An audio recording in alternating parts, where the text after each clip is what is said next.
He didn't even have the courage to face her. That's the part that nobody talks about later. Not the dress, not the flowers, not the 112 people sitting in polished pews waiting for a wedding that would never happen. What people remember is the boy, 14 years old, shuffling through the chapel doors with a folded note pinched between two fingers, like it was something he'd found on the ground, scanning the room until his eyes landed on the woman standing at the front in white lace, and then walking toward her anyway, because someone had paid him 50 cents to deliver the worst moment of her life. Calvin Rourke couldn't even do it himself. He sent a child. Before we go any further, if this is your first time here, please hit that subscribe button right now and turn on your notifications. Stories like this one are what this channel is built on. Real human moments, real heartbreak, real second chances. Drop a comment below telling me what city or country you're watching from. I want to see how far this story travels. And if something in this moves you, hit that like button. It genuinely helps more people find their way here. Now, stay with me, because what happens next changes everything. The morning of June the 14th began the way Mara Bellamy had always imagined it would. Not perfectly, she was too honest a woman to believe in perfect mornings, but close enough to make her throat tight with something she didn't entirely trust. She'd woken before dawn, same as always, because her father had raised her on the rhythms of bees, and bees don't sleep late. The habit had stayed even after the hives were gone, even after her father was gone, even after the small white cottage with the crooked front gate had been handed to creditors, and she'd moved her remaining boxes into the back room of her friend Della's house on Sycamore Street. She'd laid in Della's narrow guest bed listening to Red Willow wake up, a dog barking 2 streets over, a wagon wheel grinding against gravel, a rooster she'd never once heard be on time, and she had thought, just once, before she could stop herself, after today, I won't have to worry anymore. That was the thought she'd carry with her like a stone all day. After today. Her mother's dress had needed to be let out across the shoulders and taken in at the waist, which Della had done herself with a borrowed sewing kit and more confidence than skill, and 2 of the seam lines were slightly uneven if you looked close enough, and Mara had looked close enough. She'd stood in front of Della's small oval mirror that morning while Della worked her hair, and she had cataloged every imperfect thing about herself with the practiced efficiency of a woman who had spent 25 years not quite believing she deserved much. Her nose was too straight, she always thought, not in an elegant way, in a stubborn way. Her hands were rough from years of outdoor work, the kind of hands that didn't match ivory lace no matter how much you soaked them. There was a small scar at the corner of her left eyebrow from a hive inspection gone wrong when she was 11, and she'd considered covering it with powder and then decided against it because Calvin had once said he liked it. He'd traced it with his thumb one evening on the porch and told her it made her look like she'd actually lived, and she had loved him for that. She had believed, at that moment, that being loved by Calvin Rourke meant being seen clearly and chosen anyway. She understood later that Calvin had simply been in a good mood that evening, but she didn't understand it yet that morning, so she left the scar alone. Della had fussed with a ribbon at the back of the dress, chattering about something. The food at the reception, whether the pastor talked too long, whether Mara should eat something before the ceremony. And Mara had answered at intervals without really listening, because she was doing a thing she sometimes did when she was anxious. She was going through her hives in her head, colony by colony, queen status, brood pattern, honey stores. It was the mental equivalent of counting your breathing. Her father had taught her that bees don't lie to you. If you know how to read them, they tell you exactly what is and isn't working. She found their honesty restful. She had never found the same quality in people. "You're doing the bee thing," Della said. "I'm not. You've got that look, like you're somewhere else entirely." "I'm here." "Mara." "I'm nervous," Mara said simply. "That's all. I'm nervous, and I'm doing the bee thing. Both things are true." Della had squeezed her shoulders and told her Calvin was lucky. Mara had smiled and thanked her, and then they'd walked to the chapel together through the June heat, and Mara had carried her small bouquet of dried lavender and chamomile. She couldn't afford fresh flowers and hadn't asked for them, and she'd watched her own feet on the dusty road and thought, after today, after today, after today. The Chapel of Red Willow was not a grand building. It seated perhaps 120 people if they were friendly, which most of them were, because Red Willow was the kind of small Kansas town where everyone knew your grandmother's name and had an opinion about your choices. The wooden pews had been there for 40 years. The windows let in good light in the morning, poor light in the afternoon, and the smell of old wood and candle wax was so familiar to most residents that walking through those doors felt like stepping inside a memory. Mara had been in this chapel for funerals, for 2 other weddings, for her father's memorial service 9 months ago, when she had stood at the front in black instead of white, and shaken hands with people who pressed her fingers too hard and said things like, "He was a good man," as if that explained anything about the grief in her chest. She walked in now on Della's arm and felt the shift in the room, that particular held breath quality of an audience that has been waiting, and she made herself walk slowly, the way her mother would have. Chin up, eyes ahead. Mara's mother had died when she was 9, and she had learned everything she knew about dignity from a woman she'd only had 9 years to study. She reached the front. She turned. And then she waited. Calvin was 5 minutes late, which wasn't alarming. Calvin ran on his own schedule, and everyone in Red Willow knew it. Pastor Ellis shifted his weight and smiled at her from the pulpit. A child in the 3rd row sneezed loudly and was hushed. An older woman near the back fanned herself with the wedding program. 10 minutes. Mara kept her hands still. She was very good at keeping her hands still. 15 minutes, and something changed in the room. She could feel it without seeing it, that low-frequency shift that moves through a crowd when people begin to suspect something. Chairs creak differently. Coughs become more frequent. People stop pretending not to look at each other. Della appeared at Mara's elbow and said quietly, "I'm sure he's just—" "I know," Mara said. She didn't know anything. That was when the chapel doors opened. She turned expecting Calvin. What she saw was a boy, young Tommy Briggs, who ran errands for coins and had the unfortunate distinction of being the son of the man who ran the telegraph office, walking up the aisle with a folded piece of paper in his hand and the expression of someone who deeply did not want to be doing what he was doing. He stopped in front of Mara. He held out the note. She took it. The chapel was completely silent. Not the held breath silence of before. Something else. The silence of a room full of people who have all simultaneously realized that they are witnessing something they will talk about for years. Mara unfolded the note. She read it once. She read it again. Calvin's handwriting was always messy, slanting hard to the right like it was trying to escape the page. And he'd written the note quickly. She could tell. The letters were even sloppier than usual, as if he'd been in a hurry or hadn't wanted to give himself time to reconsider. 5 sentences. 6, maybe. She counted them without meaning to, the way you count things when your mind is trying to protect itself by staying busy. Mara, I cannot go through with this. I have given this serious thought and believe we are not suited. Margaret Hollis has agreed to receive my courtship, and her father has offered terms that make our future clear.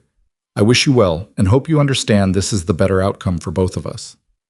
Calvin. P.S. Please keep the lavender. I know you grew it yourself. The postscript was somehow the worst part. She didn't understand why immediately. Later, much later, sitting in the dark of a place she hadn't found yet on that morning, she would understand that the postscript was the worst part because it proved he had thought about her, even for a moment, even at the last. He had thought of her and he had still sent a 14-year-old boy.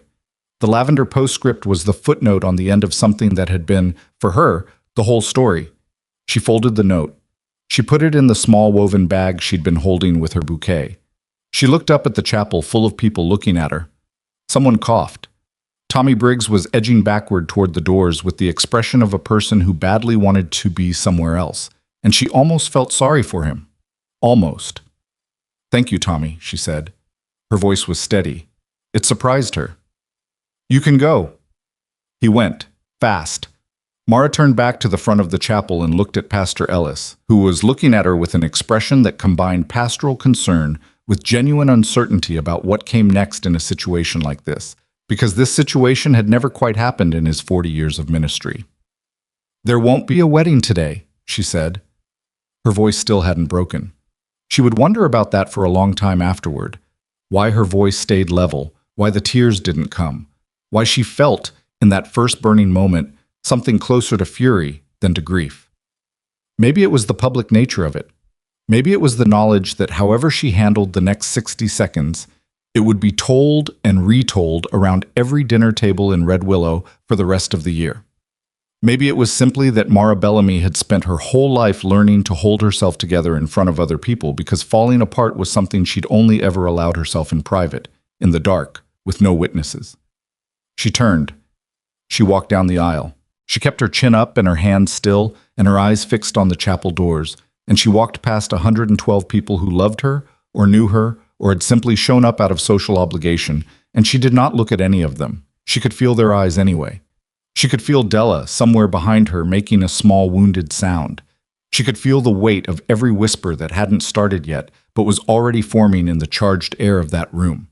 She pushed through the chapel doors and out into the June heat, and she kept walking, down the steps and across the road and around the side of the livery stable where no one from the chapel could see her, and there she pressed her back against the warm wooden wall and finally let herself breathe.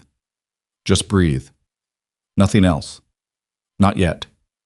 The tears came then, but they were not the soft, dignified kind. They were the ugly, furious kind. The kind that made her jaw ache and her vision blur and left her pressing the back of her wrist against her mouth to keep the sounds in. She cried the way people cry when they are grieving something they had been holding on to too carefully for too long, and their hands have finally been forced open. She cried for Calvin, yes, but she cried harder for the idea of Calvin, for the story she had told herself about what marrying him would mean. Not romance, or not only romance, she was honest enough with herself about that. She cried for the room in his house, the security, the simple animal relief of not being alone and unmoored in the world.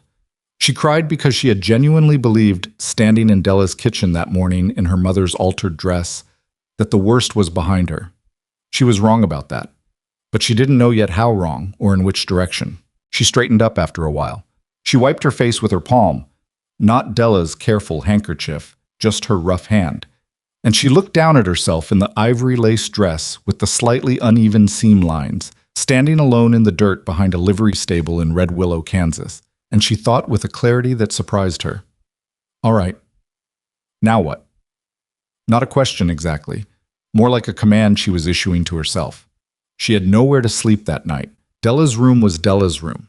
She couldn't impose indefinitely, and she'd been too embarrassed to arrange anything past today, too certain that today would fix everything. Her father's debts had eaten the cottage and the land around it. She had $11 in a tin behind a loose board in Della's pantry, which she'd been saving since winter for something she could no longer name. She had her mother's dress and a small case of personal items and a working knowledge of bees that exactly nobody in Red Willow currently wanted. She had no job, no family, no plan. She was 25 years old and the entire trajectory of her immediate future had just been delivered to her in 5 sentences and a postscript about lavender by a 14-year-old boy running an errand for 50 cents. Mara Bellamy looked at the June sky and made herself a promise. She made it quietly, the way she made most important decisions, without witnesses, without drama, with only herself to hear it. She promised that she would not go back inside that chapel and accept anyone's pity. She would not go to Calvin's house and beg. She would not ask Della to keep supporting her past what was decent. She would find another way. She just didn't know yet what it was. The town of Red Willow thinned out by late afternoon. She walked for a while, not toward anything, just away from everything. Still in the dress, her shoes raising small clouds of dust on the road. She was aware of how she looked, and she didn't have the energy to care. She stopped eventually on the far edge of a wagon road that ran northeast of town, between a stand of cottonwood trees and an old split-rail fence, and she sat down on the ground like a person who has simply run out of choices, and she watched the sky change colors. She had been sitting there perhaps an hour when she heard the horse. She looked up. A man she recognized by name, but barely by conversation, was pulling his bay mare to a stop on the road and looking at her with the particular expression of someone who has come upon something unexpected and is trying to decide what the decent thing to do is. He was older than her by 10 or 12 years, lean in the way of men who work outdoors, with a quality of stillness about him that she'd noticed before without ever thinking about why she'd noticed. Ronan Vale. He owned the orchard northeast of town, the one everyone said was dying. She'd heard her father mention him once or twice, the Vale boy, good land, bad luck. And she'd seen him in town a handful of times, usually at the feed store or the post office, usually alone. He looked at her for a moment. She looked at him. "Do you have anywhere to go?" he asked. "Not are you all right? Not I heard what happened. Not anything that required her to perform reassurance or gratitude. Just the plain, direct question at the center of the whole situation. She thought about lying. She was tired of lying. "No," she said. He was quiet for a moment. The horse moved slightly, and he steadied her. "I have a problem," he said finally. She waited. "My orchard's been dying for 6 years. Everyone tells me it's the soil." He paused. "I don't think it's the soil." She looked at him more carefully now. "Your father worked bees," he said. "Yes." "You worked them with him." "Since I was 7. Another pause. He wasn't a man who rushed himself. She was beginning to see that.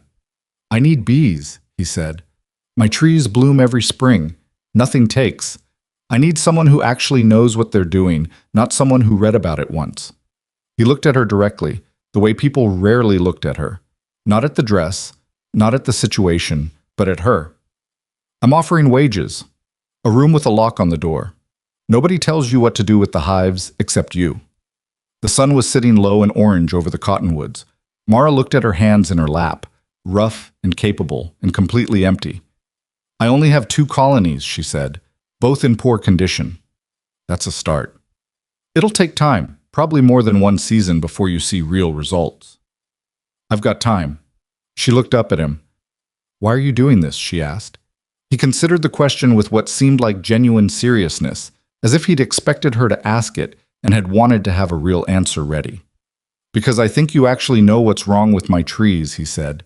"And because I knew your father, and he was a man who deserved better luck than he got, and I figure it might run in families," he paused. "And because it's late, and you're sitting on the ground in a wedding dress, and whatever happened today, leaving you here seems wrong." She was quiet for a long moment. The night was coming in from the east, dark blue and cooling, and somewhere in the cottonwood stand a bird was settling itself for sleep with small, irritated sounds. And Mara Bellamy, who had woken that morning believing she was about to stop being afraid, sat in the dirt of a wagon road and felt something shift inside her. Not hope, not yet. Something quieter, something that felt less like an emotion and more like a door. She stood up. She brushed the dust from her mother's dress as best she could. "I'll need supplies," she said. "Some are expensive." "Tell me what you need." "I work alone with the hives. No interference." "Agreed." "And if it doesn't work, if I try everything and the orchard still fails, that's not on me."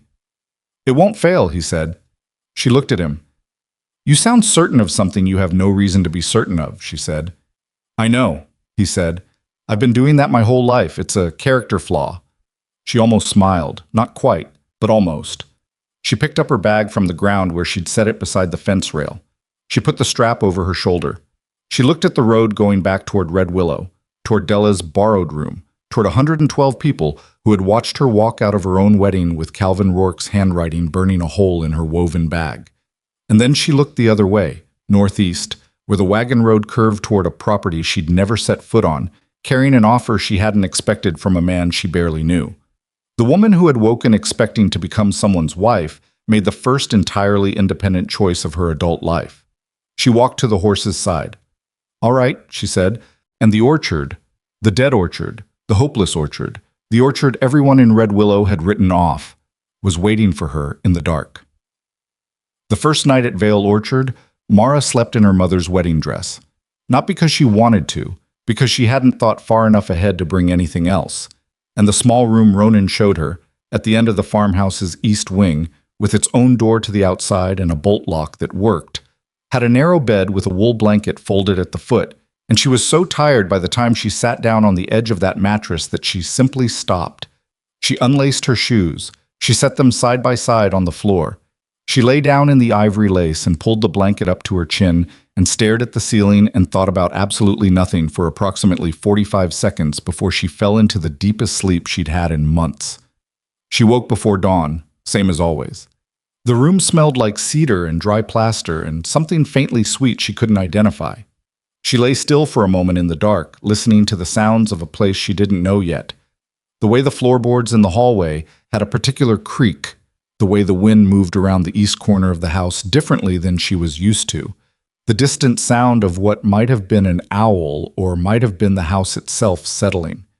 She cataloged these sounds the way she cataloged everything, carefully, without rushing to conclusions. Then she got up and went to find the hives.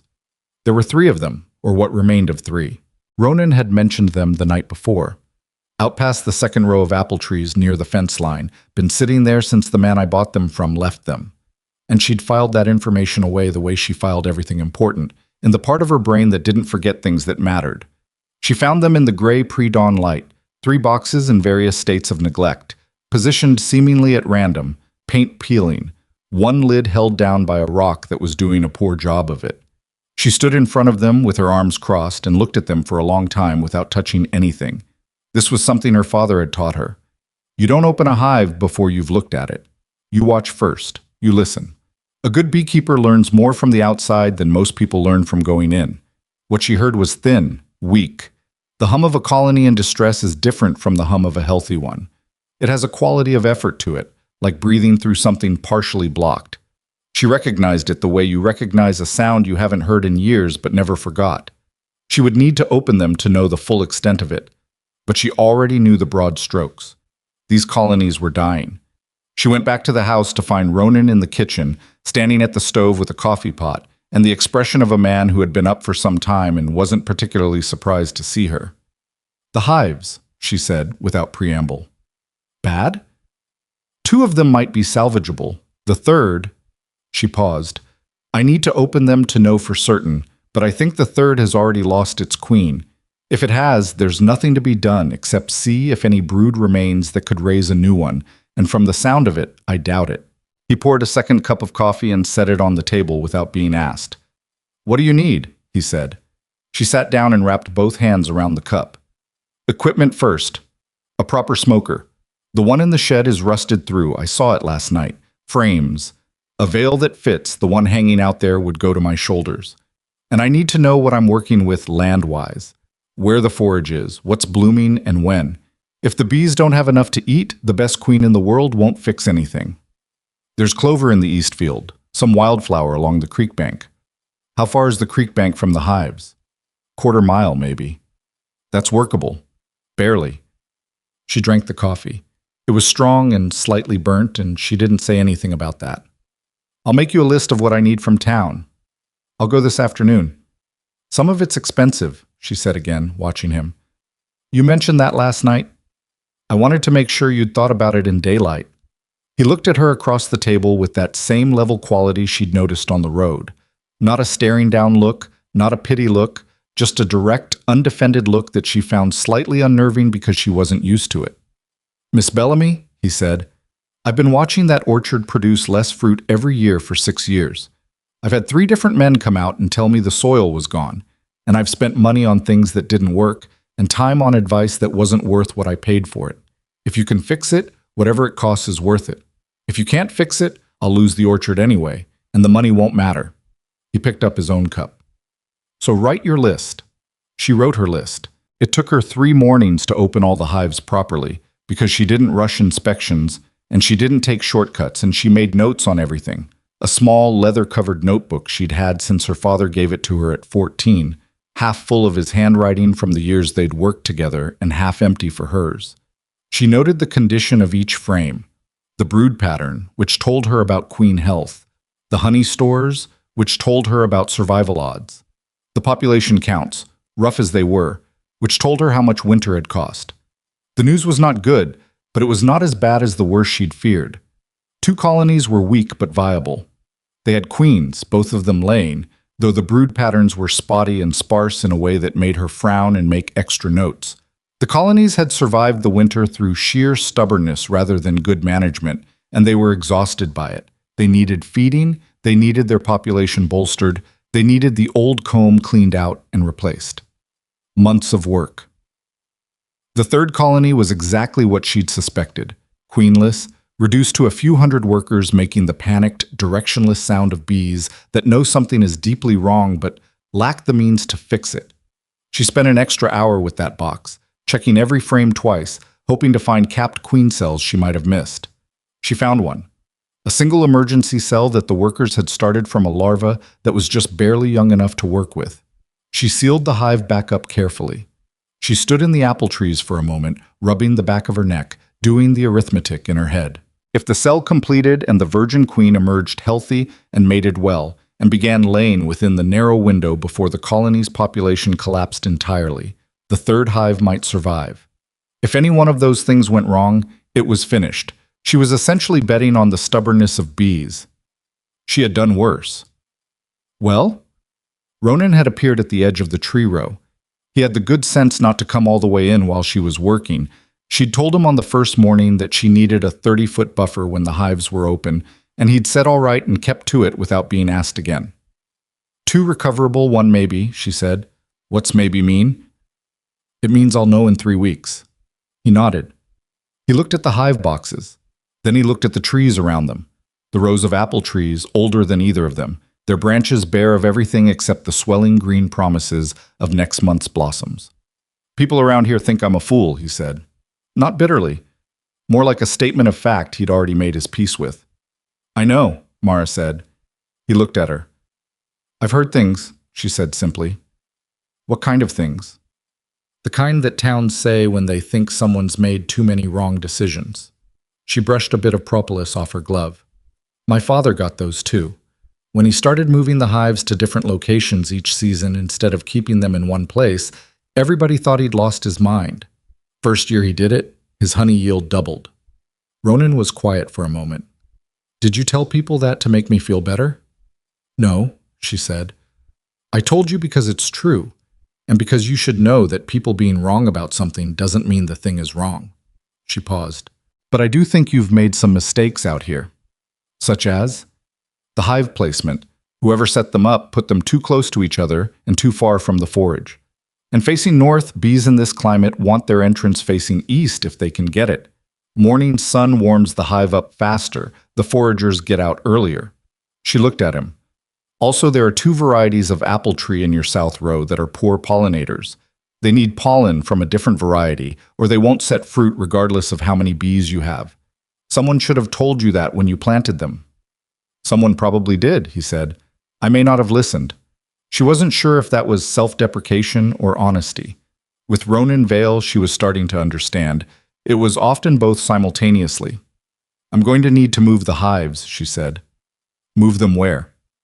East side of the property, near where the creek bank forage is. And I want to position them individually, not in a cluster. Competition between colonies at the same forage point creates problems. How do you move a beehive without... He paused. Is it dangerous? Yes, she said. But I know what I'm doing. I'll do it at night when they're all inside. He looked at the hives again, then back at her. I can help. If you need someone to carry, I need someone to follow instructions exactly and not act on impulse, she said. Can you do that? Something passed across his face, something she might have called amusement if she'd known him better. I'll do my best, he said. They moved the hives across 2 nights in late April, with lanterns and slow, careful steps, and Ronan followed instructions exactly and acted on no impulses, and afterward she stood in the new positions as dawn came up and listened to the change in the sound of the colonies, adjusting, exploring, recalibrating, and felt the specific satisfaction of having done something difficult correctly. The town found out about all of it fairly quickly. Small towns always do. The story that circulated was this. Ronan Vale, who had already proved his bad judgment by letting his orchard die on him, had now compounded the error by offering employment to the woman Calvin Rourke had thrown over. The Bellamy girl, the beekeeper's daughter, the one who'd walked out of her own wedding. And she was living in his house, if you could believe it, which you could, because Tommy Briggs's mother had a cousin who delivered feed to the Vale property and had seen the light on in the east wing at odd hours, and make of that what you will. Mara heard these stories through Della, who came to visit on a Sunday afternoon 3 weeks after Mara had moved to the orchard and sat on the east porch step with a basket of bread she'd brought as an excuse for the visit, and her eyes doing the involuntary survey of the property that people's eyes do when they're trying to form a complete picture. People are talking, Della said. I assumed they were, Mara said. She was mending a section of hive screen with a piece of wire mesh she'd cut to size. She didn't look up. Not just the situation of it. Some of them are saying you've convinced him to throw good money after bad, that the orchard's done and you're just, I don't know how they put it, prolonging the inevitable. Who's saying that? Della hesitated. Della. The Harker brothers. And some of the men from the grain cooperative. And another pause. Calvin's mother was at the mercantile on Thursday. Mara's hand stilled on the wire. She wasn't unkind, Della said quickly. She mentioned you, said it was a shame what you were doing to yourself. That pride was one thing, but this was something else. Mara looked up from her work. The afternoon light was cutting long and golden through the apple trees, which were in full blossom now. Thousands of small white flowers, every branch loaded with them, the air sweet with it in a way that made the property feel almost implausibly alive for a place everyone called dead. Do you hear that? Mara said. Della listened. What am I hearing? The hives. Listen to how they sound now compared to 3 weeks ago. Della listened again, with more effort. They're louder? Stronger, Mara said. A healthy colony has a particular sound, full and steady, like something running the way it's supposed to. 3 weeks ago, this place was almost silent. Now listen. She let the silence hold for a moment. Except it wasn't silence, was the point. The whole east side of the orchard was vibrating with a low, busy, purposeful hum. That's not a dying orchard, Della. That's an orchard that's been starving. What I'm doing is feeding it. Della looked at the trees, at the bees moving through the blossoms, at Mara sitting on the step with wire and mesh in her rough hands, in a work dress that wasn't meant for company, with a smear of propolis on her left forearm that she either hadn't noticed or hadn't bothered about. You look different, Della said. I'm not different. You look less tired, and you were exhausted when you left. Mara didn't answer that directly. She went back to the wire mending.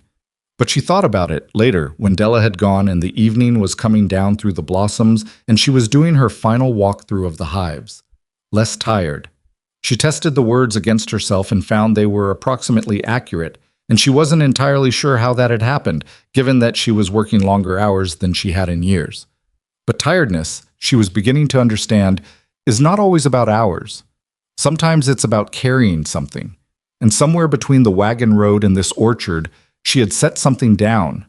Not Calvin, or not only Calvin, but the whole exhausting performance of being a woman whose value depended on someone else's willingness to assign it.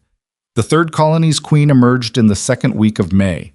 Mara checked the hive on a Tuesday morning and found the cell empty, and the colony's entire character changed, that particular quality of directed energy that comes back into a queenless hive when a queen is present, even a virgin queen who hasn't yet begun to lay. She noted it in her book and didn't say anything to Ronan about it because she'd made it a point not to predict outcomes. She would know more in 2 weeks. She knew more in 2 weeks. She opened the hive on a Thursday, methodically working through each frame, and found the new queen, a slightly smaller dark bee moving with the characteristic unhurried authority of a laying queen surrounded by her attendants, and underneath her a beautiful, solid brood pattern. Even. Dense. The brood pattern of a strong queen who knew what she was doing. Mara sat back on her heels in the dirt and looked at the frame for a moment longer than was strictly necessary. She felt something she had to identify carefully before she could name it, because she wasn't used to it and didn't want to mistake it for something smaller than it was. It was pride. The solid, private, nobody else needs to validate it kind. She'd saved it. She told Ronan that evening simply, "The third colony has a new queen. She's laying well. You have 3 viable hives." He was at the workbench in the barn, repairing a section of fruit crate with the focused attention of a man who worked with his hands the way other people thought with their minds. And he looked up at her with an expression that was more relief than happiness. "You didn't think it would make it," he said. "I thought it had a chance," she said. "There's a difference." "What made you think so?" She leaned against the barn doorframe. "Because the workers had started a queen cell. They hadn't given up. Bees are smarter than people give them credit for. They know what they need to survive and they move toward it if you give them any room to." She paused. "Most things do, if you give them room." He held her gaze for a beat longer than comfortable, and she pushed off the doorframe and went back to the house. June came, and with it the full force of what the recovered colonies could do. Mara had never doubted the trees. That had been the whole point, her entire argument from the beginning. The trees were not broken, they were neglected. They had been blooming faithfully for years, offering everything they had, and nothing had been coming to meet them. Now something was coming. 3 strong colonies, positioned correctly, working the Eastfield clover and the creek bank and the blossoms, working from first light to last. And the result was visible from 20 feet away if you knew how to look. Every bloom that opened, something visited, and every visited bloom set fruit. By late June, there were apples beginning on branches that had been bare the previous 2 harvests. Small ones yet, just swelling into themselves. But they were there, dozens per tree, and Mara walked the rows in the evening counting them the way other people might count their money, with a quiet, fierce possessiveness. Word was getting out. Ed Harker, who farmed the property north of Vale Orchard and had been among the loudest voices declaring the land finished, rode past on a Wednesday morning and stopped his horse at the fence line to look at the apple trees. He said nothing, but he looked for a full 2 minutes before riding on, and Mara, who was working in the east row and had a clear view of him, clocked every second. She did not wave. The honey was the surprise. She hadn't fully considered it when she'd drawn up her original plan. The honey had been secondary, something the bees produced as a byproduct of the pollination work she needed them doing. But Ronan's land had a combination of forage that turned out to be unusual.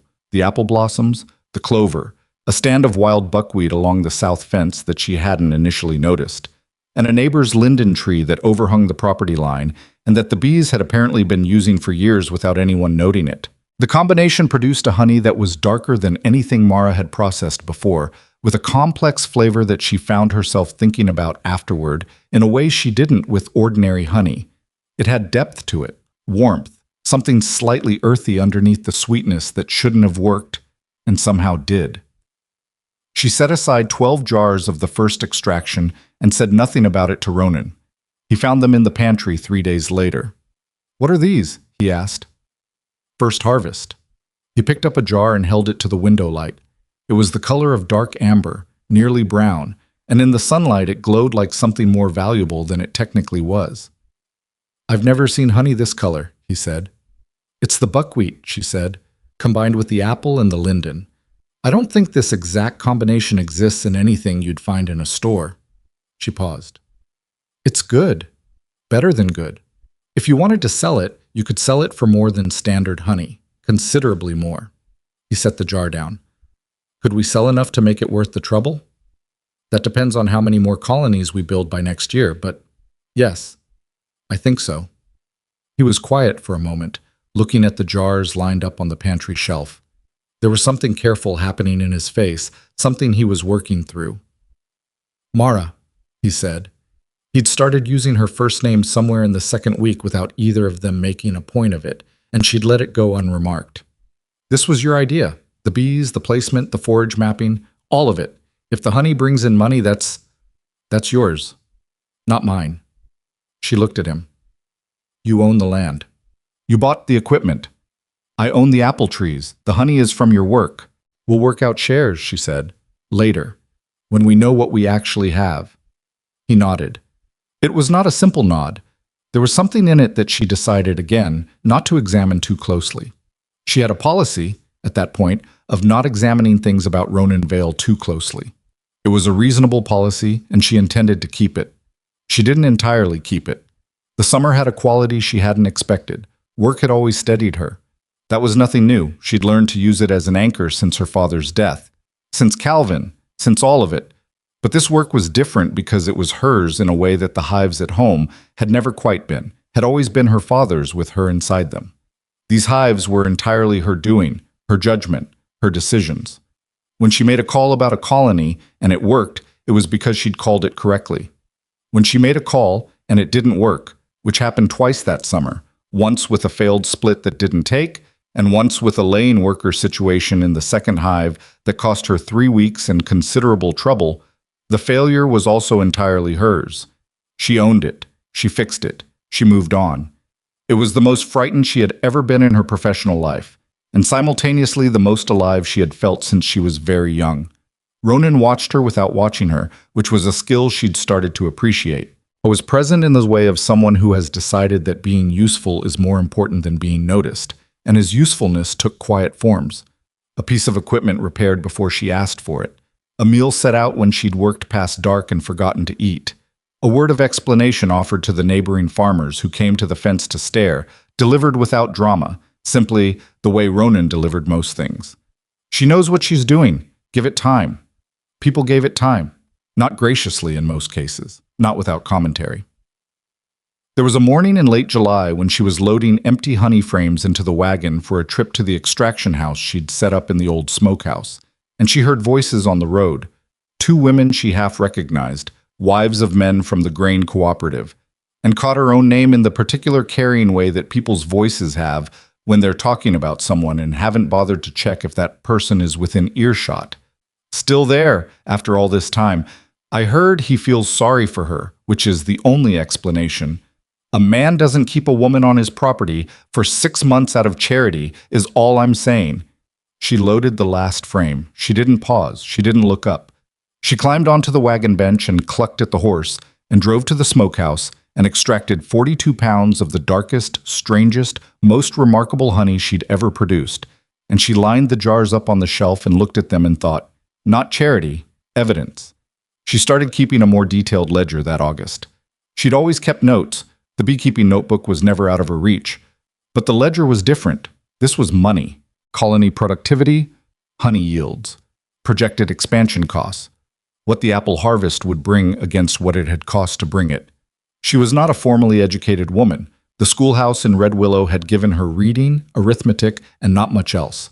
But her father had kept careful accounts, and she'd absorbed the habit by proximity. And what she lacked in formal training she made up for in the same patient, methodical attention she brought to everything. The numbers were better than she'd let herself hope. Not just surviving better, genuinely, substantially better. The apple harvest that fall was unlike anything Vale Orchard had seen in recent memory. The trees in the south rows, which had produced almost nothing for 3 years, bent with the weight of what they were carrying, and Ronan had to make 4 trips into town for additional wooden crates, and even then they ran short. The peach trees in the west section, which Mara had counted as a secondary priority and hadn't gotten full colony coverage until midsummer, still produced 40% more than the previous year's harvest. Neighbors who had been writing obituaries for the property started showing up in Ronan's dooryard asking questions. He answered briefly and sent them away because the honest answer was, talk to Mara. Some of them did. A few farmers with struggling orchards of their own, hat in hand, asking careful questions. She answered what she could. She was not generous with information she'd worked hard to learn, but she wasn't withholding either. She would assess a situation and say what she saw. Your tree placement is wrong for the prevailing wind. Your bees are starving because there's no forage within a mile. You're losing queens to pesticide drift from the north field, and you may not know it. One of these men, a farmer named Peters, who ran a small apple operation 2 miles west, went home and made the changes she suggested, and came back in the spring with a look on his face that mixed gratitude with the slightly bruised expression of a man who has just been shown that he was wrong about something by a person he hadn't initially taken seriously. I owe you, he said. You don't, she said. But if your hives produce well next summer and you want to sell the honey together under one label, come talk to me. He blinked.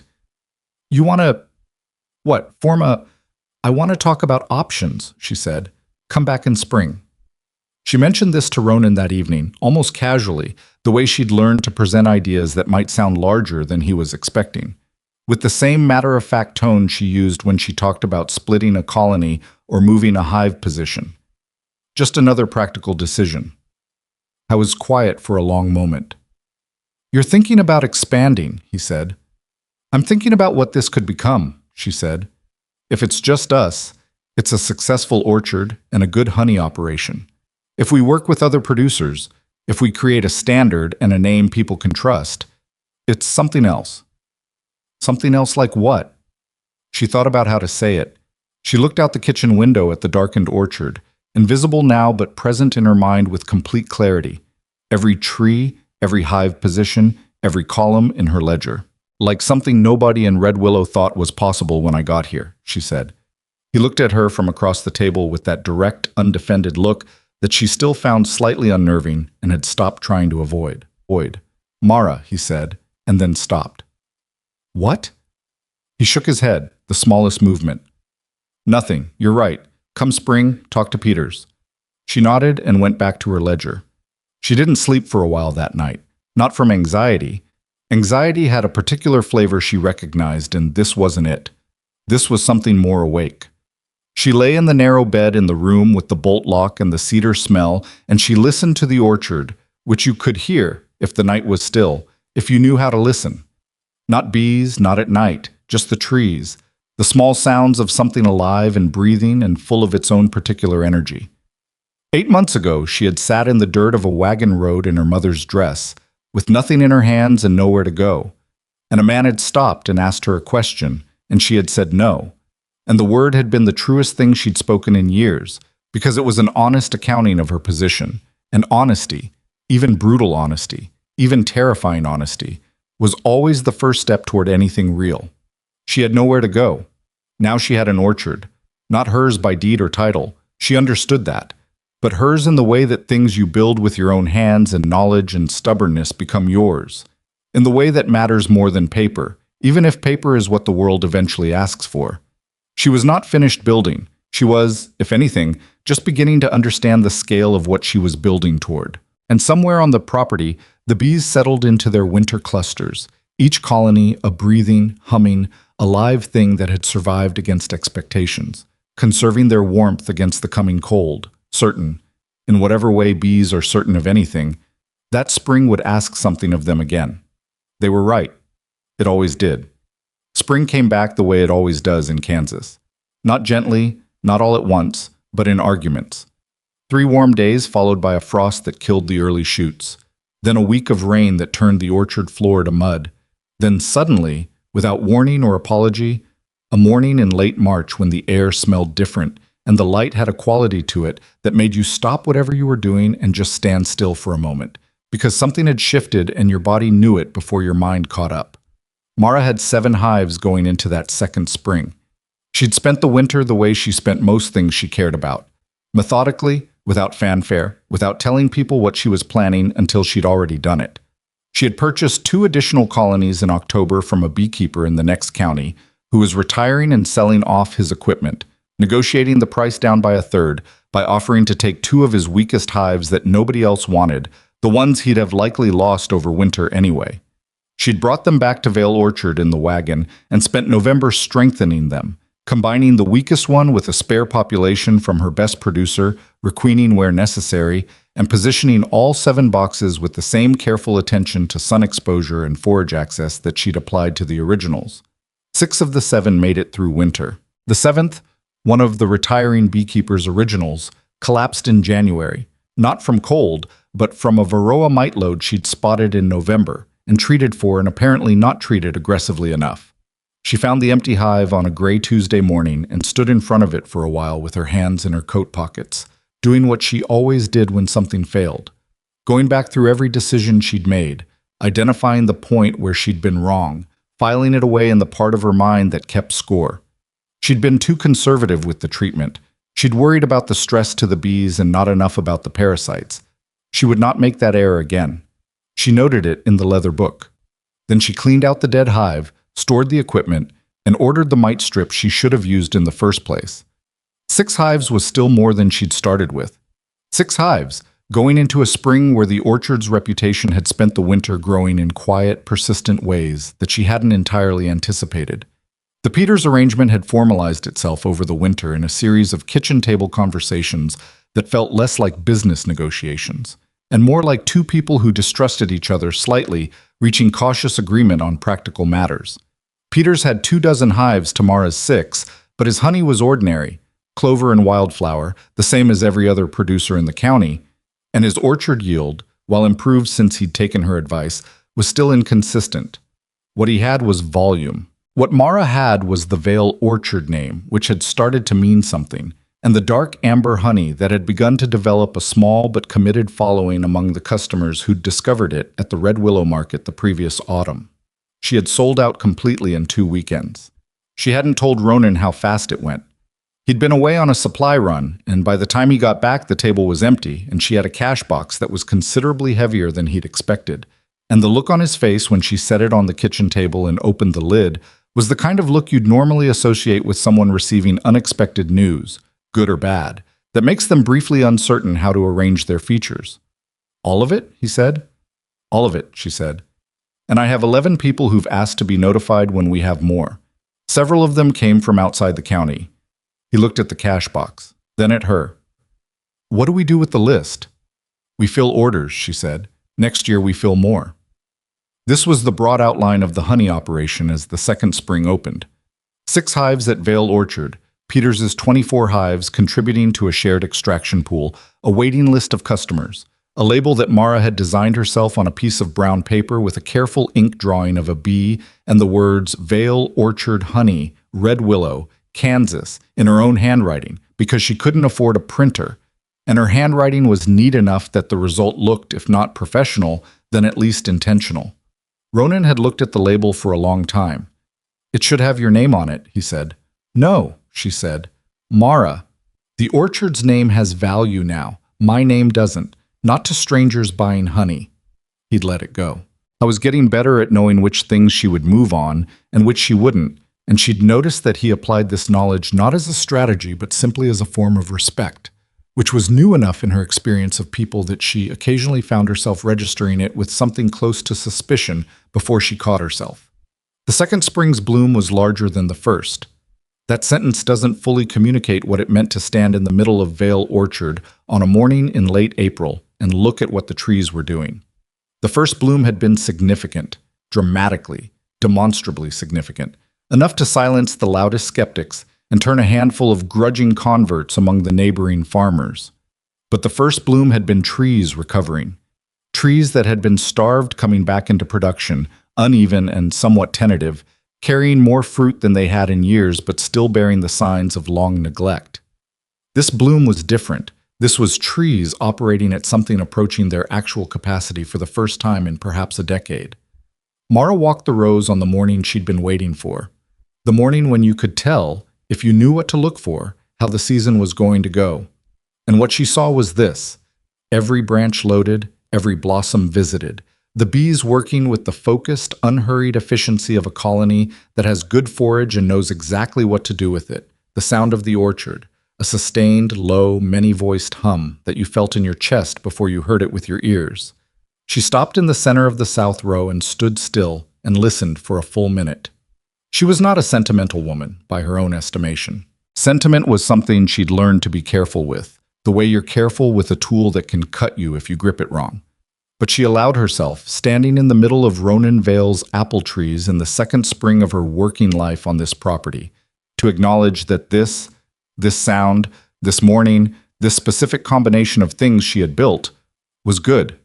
Not perfect, not finished, but genuinely, solidly, irreversibly good. Then she went back to work.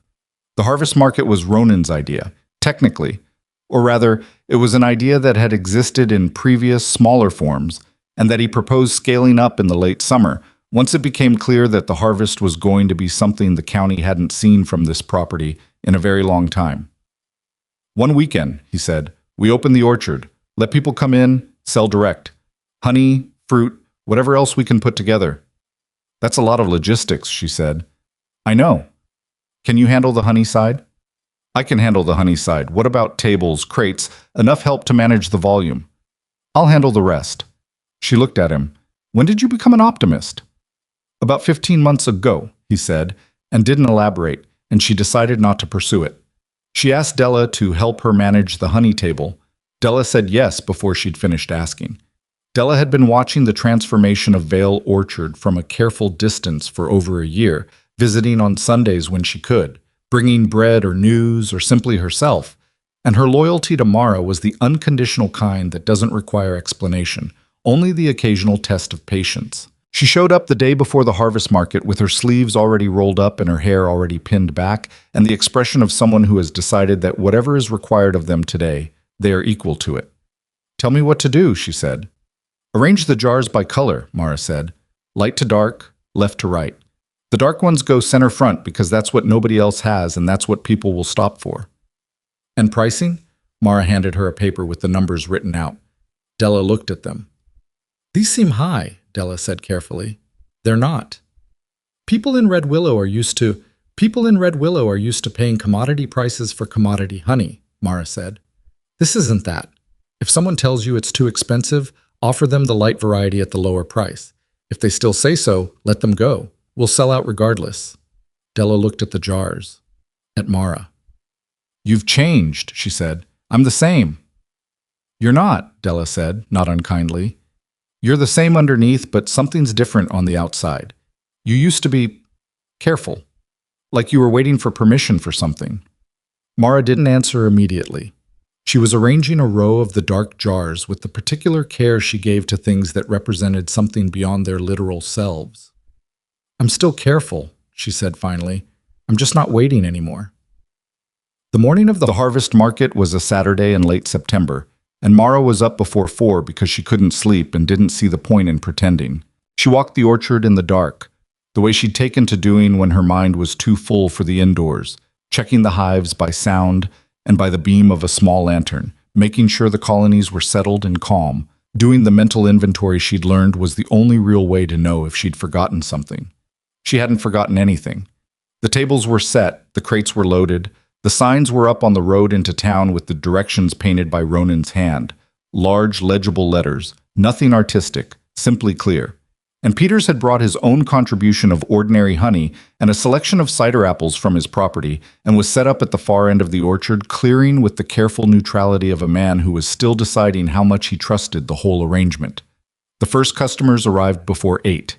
By 9 o'clock, there were more people on the Vale orchard property than had been there in years, possibly ever, moving through the rows of apple trees with baskets and crates, stopping at the tables, talking to Ronan's hired day laborers who were managing the fruit-picking stations with varying degrees of competence, and arriving eventually at the honey table where Della had positioned herself with the focused energy of someone who has been given a job and considers it a point of personal honor to do it well. Mara worked the table for the first 2 hours. She answered questions. Where does this honey come from? Why is it this color? What does it taste like? With the brief, accurate answers of someone who is not trying to sell you something so much as explain something that is true. People responded to this.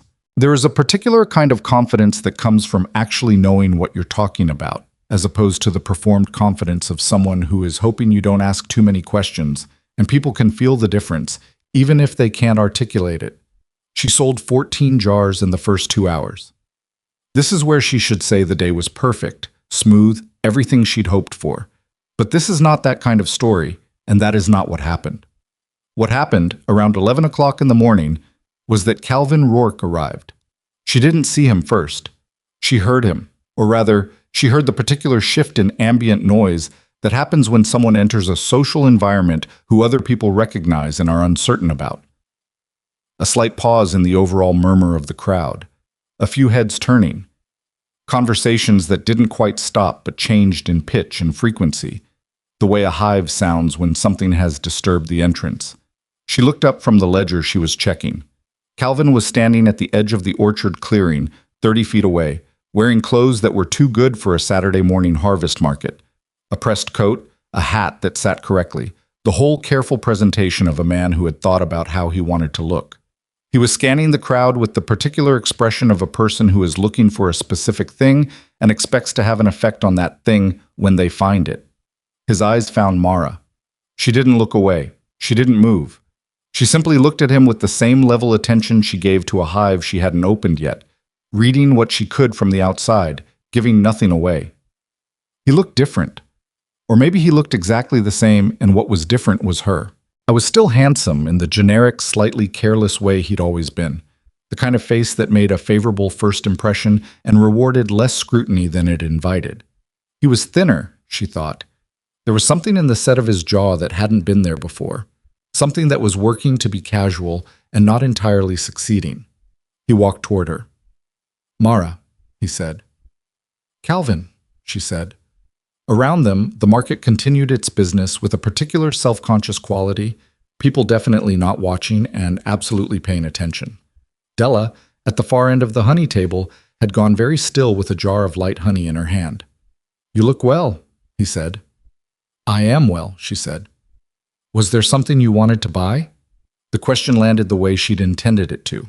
Not cruelly, just accurately, establishing what kind of interaction this was before he had the chance to decide. His jaw tightened very slightly. I wanted to talk to you. I'm working. I know, He glanced around at the market, at the orchard, at the laden apple trees and the jars of honey and the customers moving through the rows. Something passed over his face, something she might have spent real effort trying to read, 12 months ago, looking for evidence that she mattered to him. She found she had very little interest in reading it now. I heard about what you've done here. People are talking about it all the way to Carlisle. Good, she said. Carlisle could use more honey. I'm serious, Mara. So am I. He stepped slightly closer, lowering his voice. Around them, the crowd had developed a gravitational quality, drifting almost imperceptibly in their direction without appearing to do so. I made a mistake, he said. I think you know that. She looked at him. She kept her voice even. What mistake are you referring to specifically? He frowned. Mara. I want to be precise, she said. Are you saying sending a 14-year-old boy with a note was a mistake? Or choosing Margaret Hollis for financial reasons was a mistake? Or making both of those decisions in a public, humiliating way was a mistake?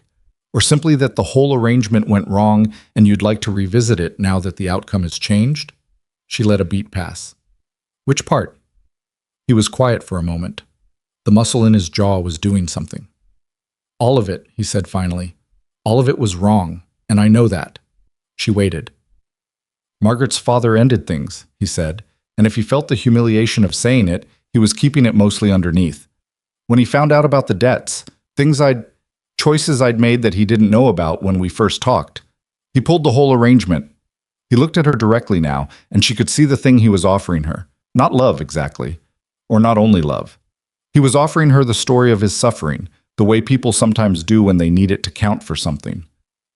I spent 6 months thinking about how badly I'd handled everything. Thinking about me, she said, or thinking about the situation? Another silence. I'm not sure I see the difference, he said. I know, she said. That's part of what I'm telling you. He shifted his weight. He seemed to be reorganizing something internally, moving toward the point he'd arrived to make. I want to try again, he said. If you'll... I know I don't deserve to ask, but I'm asking. The market continued around them. Apples were being selected and weighed. Children were running between the crates with the specific purposeless joy of children at outdoor events. A customer at the honey table was asking Della something, and Della was answering with one eye on the transaction and the other approximately on Mara. Mara looked at Calvin Rourke, the man who had sent a 14-year-old boy with a note, who had chosen a cattle broker's daughter for financial advantage, who had spent 6 months thinking about the situation, and she felt something she examined carefully before she trusted it. It was not anger, though anger was there in a background frequency. It was not the grief that had made her ugly cry behind a livery stable in her mother's dress. It was something quieter than both of those things. Something close to clarity. Calvin, she said, why did you come back? I told you, I made a mistake. You came back because the future you chose didn't work out, she said, and because you've heard that things worked out for me. Those are different reasons from the ones you're describing. I'm not saying you don't have feelings, she said. I believe you do. But I think you're confused about what they're for, whether they're for me or for what I represent now. She looked at him steadily. You didn't want me when I had nothing. You want me now that I have something. You should think carefully about what that tells you. He stared at her. You've become hard, he said. There was an edge in it, not cruelty, but something defensive, the particular injury of a person who came expecting a particular response and is not getting it. No, she said. I've become clear. That's different. She looked past him briefly at the orchard, at the trees, at the busy, humming, productive world she had helped build out of a situation that everyone, including herself, had thought was finished. Then she looked back at him. I hope you find something that's actually right for you, Calvin. I mean that sincerely, but it isn't here. Not anymore. You're choosing what? This? He made a gesture that encompassed the market, the orchard, all of it. And the gesture had a quality of dismissal in it that she noticed and filed away. Over? I'm not choosing this over you, she said quietly. I'm choosing myself. I'm choosing the life I built. You're not part of that equation. You haven't been for a long time. He stood there for a moment. She could see him deciding something, whether to push harder, whether to salvage some dignity, whether to leave. He was not a bad man, she thought. He was a man who had made selfish choices because nobody had ever required better of him. And that was a different thing, though the difference hadn't mattered much to her on the morning she'd stood in a chapel in her mother's dress waiting for him. It mattered now. Not because it changed anything, only because understanding it meant she didn't have to carry it anymore. "Goodbye, Calvin," she said. He left. Not immediately, not without the particular slowness of a man who wants to appear unhurried even when he is retreating, but he left, and Mara watched him go with her hands resting quietly on the table edge. And when he'd passed the last row of apple trees and disappeared onto the road, she let out a breath she hadn't been aware of holding and turned back to the ledger. Della appeared at her elbow 30 seconds later. "Well," Della said. "Don't," Mara said. "I wasn't going to say anything." "You were going to say something."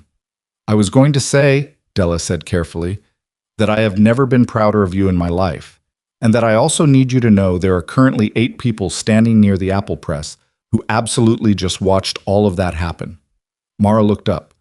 There were indeed 8 people, possibly 9, in that area of the clearing, all of them doing a remarkable impression of people who were focused entirely on apple-related concerns. "Good," Mara said. Then, after a pause, "Is the table stocked?" 6 jars of dark left and 3 of the light. "Sell the dark ones first. If anyone asks for the light and we're out of dark, tell them the dark is what they actually want and give them a taste. And if they still want light, then sell them the light and note their name for next year." Della went back to her end of the table. Mara went back to the ledger. Her hands were steady. Ronan found her an hour later, at the quiet end of the afternoon when the market crowds had thinned and the hired day laborers were stacking unsold crates, and Peters was doing a count of his contribution that seemed to satisfy him well enough. Ronan came and stood beside her at the honey table, where she was tallying the day's numbers in the small leather notebook, and he didn't say anything for a moment, just stood there in the way he had of being present without demanding anything from you. "I heard he came," he said finally. "Yes." "Are you all right?" She continued writing numbers. "I'm fine." "Mara." "I said I'm fine." "I know what you said." He was quiet for a beat. "I saw him walking out. He didn't look how I expected." She looked up. "How did you expect him to look?" "Bigger, maybe." He said it with a simplicity that wasn't unkind. "Worse. Someone that size in the way you remembered him. I expected him to be, I don't know, more of something." She thought about this. About Calvin walking toward her across the clearing in his pressed coat, and the moment she'd realized she was not afraid of him. Not afraid of the conversation, not afraid of her own response, not afraid of what the people around them thought about the whole display. "He was exactly what he always was," she said. "I think I was what was different." Ronan looked at her for a moment. Then he looked at the honey table, the remaining jars, the empty spaces where sold ones had been. "How'd we do?" he said. She showed him the numbers. He was quiet for a longer moment than even he usually was. "This is—" He stopped. Started again. "Mara, this is almost twice what I projected." "I know. The Peters share plus our direct sales. I know the numbers. I wrote them. This is—" He set the notebook down carefully, like it was something fragile, which it wasn't. It was a tough old leather book that had survived years of outdoor work, but she understood the gesture. "This means we can put in the expansion you were talking about. The East Field, the additional colonies." "Yes," she said. "This means the orchard isn't just surviving." "No," she said. "It's not." He looked at her then, and she looked back at him, and between them was the accumulated weight of 16 months of early mornings and difficult decisions and hive moves in the dark and conversations at the kitchen table that had started about logistics and ended somewhere else entirely, somewhere neither of them had yet found the right words for. "The dark honey sold out," she said, because one of them needed to say something that was firmly located in practical reality. "I heard. We need to plan for twice the extraction capacity next year. More frames, another extractor if we can manage it. The demand is ahead of our supply, and I don't want to lose customers by making them wait." "All right," he said. "And I want to talk to you about hiring," she said. "I can't manage 7 hives and expansion planning and the Peters arrangement and the harvest accounting alone. I need at least one person with some basic knowledge or willingness to learn who I can train to handle hive inspections when I can't be in 2 places." "I know someone," he said. Young man named Aldous, farms just east of Peters. Lost his position at the mill this spring. He's reliable and he's not afraid of bees, I asked. She looked at him. When did you ask? March, he said. You were already thinking about this in March. You were already going to need help by March, he said. I could see where it was heading. She studied him for a moment. He had the look of someone who has said approximately what he meant to say and is waiting to see how it lands, which was a look she recognized on him now, had learned to read the difference between his I am waiting to see and his I have already decided and I am simply letting you catch up. Don't plan around me without talking to me first, she said. The edge in it was real but not sharp, more like a boundary clearly stated. I didn't plan anything, he said.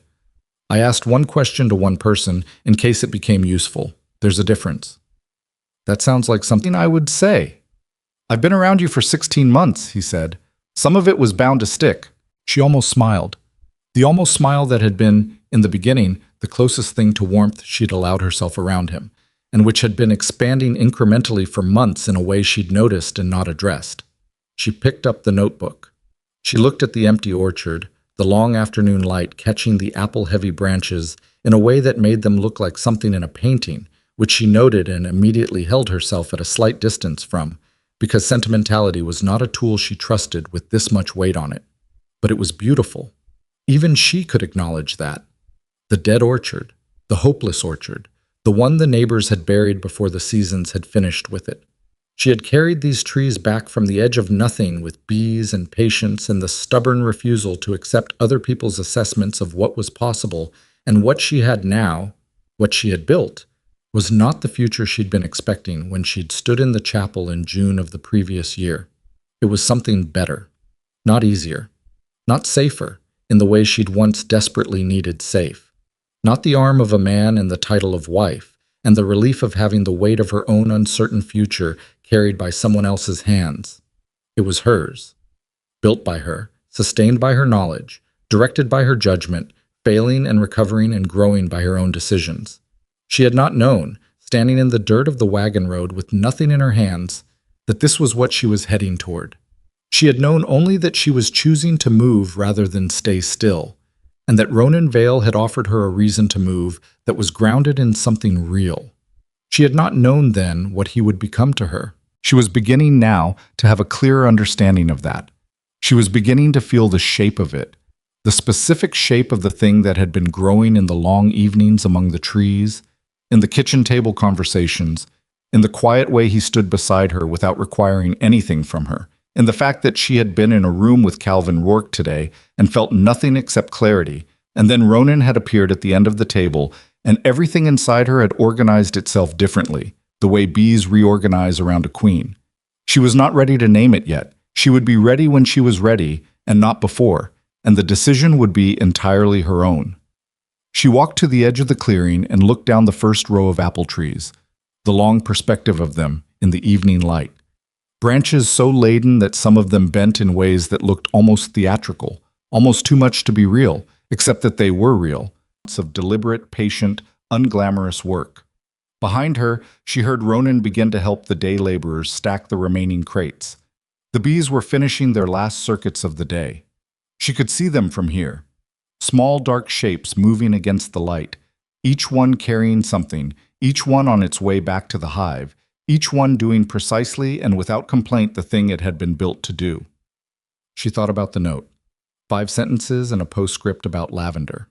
The boy walking up the aisle with it in his hand. She thought about how certain she'd been, that morning, that being abandoned was the worst thing that could happen to her. She stood in the apple trees of a thriving orchard in the September light and felt the specific, sober satisfaction of someone who has been completely, instructively wrong about something and knows it and is grateful. She was not finished. The story was not finished. But whatever came next, she would meet it standing on ground that she had built solid beneath her own feet, and nothing that came through that orchard gate would find her sitting in the dirt again. The night after Calvin left, Mara couldn't sleep again, but this time it wasn't the good kind of wakefulness, the charged, productive restlessness of a mind working through plans. This was something murkier. She lay in the narrow bed in the east wing room with the bolt lock, listening to the orchard settle into its night sounds. And she did something she almost never allowed herself to do. She thought about what she actually wanted, not what was practical, not what was next on the list, not what the ledger said or the hives needed or the Peters arrangement required. What she, Mara Bellamy, 26 years old, beekeeper, woman who had rebuilt a dead orchard and turned away the man who'd abandoned her in front of 112 people. What she actually wanted when nobody was watching and she couldn't distract herself with work. The answer was uncomfortable in the way that honest answers usually are. She wanted to stay, not because she had nowhere else to go, that had stopped being true sometime in the spring, when the ledger numbers made it clear she could rent her own property if she chose, could establish her own operation independently, could leave Vale Orchard with her skills and her reputation and her waiting list of honey customers and set up somewhere that was entirely, legally, unambiguously hers. She'd run the numbers in her head. She knew it was possible. She wanted to stay because of the kitchen table at 6 in the morning and the way Ronan set out the second coffee cup without being asked. Because of the 30-foot buffer he maintained without being reminded. Because of the fact that he had watched Calvin Rourke walk away from the harvest market and come to stand beside her and ask simply if she was all right, and when she'd said she was fine, he'd believed her and not pushed it, and when he'd said he'd been thinking about the expansion since March, he'd said it without any of the manipulative self-congratulation that would have accompanied it from almost any other man she'd known. Because of the look. The direct, undefended, nobody home but me look that still, after 16 months, arrived without warning and rearranged something inside her before she could prepare for it. She was in trouble. She acknowledged this with the same precise, unsentimental assessment she brought to a failing colony. Diagnosis first. Solutions after. The diagnosis was clear. She had feelings for Ronan Vale that had grown past the manageable stage somewhere around late spring and were currently residing in a range that she would, if forced to characterize them, describe as significant and getting larger. The complications were equally clear. She lived in his house. She worked on his land. She was dependent on the arrangement in ways that were decreasing but had not yet fully resolved. The extraction equipment was his, the barn storage was his. The legal standing of their honey partnership was an informal agreement that existed on a handshake and her entries in the ledger and nothing else. She had independence. She did not yet have the kind of documented, unambiguous, nobody can question, this independence that would allow her to be certain in the way that mattered, that didn't keep her up at night, that any choice she made about Ronan was entirely free. She needed that certainty before she could do anything else. She decided this at approximately 2 in the morning, staring at the cedar-smelling ceiling, and having decided it, she filed it in the place where she kept things that were settled and turned her mind to the question of how. She fell asleep working on the answer. What followed was a period of about 6 weeks that Mara would later think of as the most uncomfortable, productive time of her life. Uncomfortable because she had made a decision about what she was working toward and couldn't tell the person most affected by it. Productive because having a clear private objective made her attack every other task with a focus that surprised even herself. She went to see a lawyer in Carlisle. This required borrowing Della's wagon for a day and telling Ronan she had supplier business, which was not entirely false. She did have supplier business in Carlisle, a conversation with a jar manufacturer about pricing for the expanded next-year production. But the lawyer was the real purpose of the trip, and she sat across from a man named Garrett in a small office that smelled like old paper and told him what she wanted. She wanted a formal contract, not to protect herself from Ronan. She was clear about that, and she said so plainly, and Garrett looked at her with the slightly surprised expression of a lawyer who has heard many people say many things in his office and is recalibrating his assumptions about this particular person. She wanted a formal contract because informality was where she was vulnerable, because a handshake arrangement meant she was always, technically, one bad season or one changed mind away from losing everything she'd built, because she needed to be able to look at a piece of paper and know that what she'd earned was documented, real, hers by law, and not only by goodwill. She asked Garrett to draw up a partnership agreement, not a labor contract, a partnership, formalizing her share of the honey operation, her right to the colonies she had built, and an option to purchase a portion of the land at a price tied to the orchard's current assessed value. Garrett wrote it all down and looked at her over his glasses. "Does your partner know you're here?" "Not yet," she said. "Does he know this is coming?" She thought about it. He knows I think carefully about security, she said. He would expect this eventually. And if he refuses the terms? She held the lawyer's gaze. Then I'll know something important and I'll make different decisions. But I don't think he'll refuse. She was right that Ronan wouldn't refuse. She was wrong about how the conversation would go. She brought the drafted document home on a Thursday evening and set it on the kitchen table after supper while they were both still sitting there with their cups. She didn't lead up to it. She put it down and said, I went to Carlisle to see a lawyer. This is what I want from this arrangement in writing. He picked it up. He read it. He was a slow, careful reader, and she watched him go through each section with the particular attention of someone who is taking a thing seriously, which she appreciated. He put it down. He looked at her. You should have asked for more, he said. She blinked. Of all the things she'd prepared for in that conversation, this was not one of them. What? The land option. This price is below what the Eastfield alone is worth, now that we've established the operation's value. He pointed at the relevant section. And the honey partnership percentage. You're asking for 40%. The colonies are entirely yours. You should be asking for 60. She stared at him. Ronan, I'm serious. He looked at the document again. I'll sign this because it's reasonable, but you're undervaluing yourself, and I want you to know that I know it. I was trying to be fair, she said. I know, he said. You're always trying to be fair. Sometimes fair and accurate aren't the same thing. She took the papers back. She looked at the numbers she'd spent 2 weeks working up the courage to propose. If I ask for 60% of the honey operation exists because of you, he said. The colonies are yours. The knowledge is yours. The customer relationships are yours. What I contributed is land and infrastructure, which I'd have lost without the rest of it. He picked up his cup. 60% is accurate. She was quiet for a moment, doing the recalculation. And the land option? Talk to Garrett again. Tell him to price it at current assessed value, not what it was assessed at before the orchard recovered. You should be buying what it's worth now, not what it was worth when it was dying. That makes it more expensive for me, she said. Yes, he said. It also makes it honest. She looked at him across the kitchen table, across the familiar scarred wood surface that she'd eaten at and worked at, and argued across for 16 months. And she felt something that was not quite what she'd expected to feel in this conversation. She'd expected relief, if he signed. She'd expected the solid, grounding feeling of a thing formalized and documented. She felt those things. But underneath them was something else. Something she didn't immediately have a word for. The specific quality of being known by someone. Not the surface known of someone who has memorized your habits. The deeper known of someone who has watched you operate and understands, from the inside, what you are and what you're worth. She had not been known like that before. Not by Calvin, who had seen her as a suitable and then as an insufficient. Not by the town of Red Willow, who had seen her as first pitiable and then surprising. Not even entirely by Della, whose love for her was real and unconditional, but which had always contained a slight element of worry.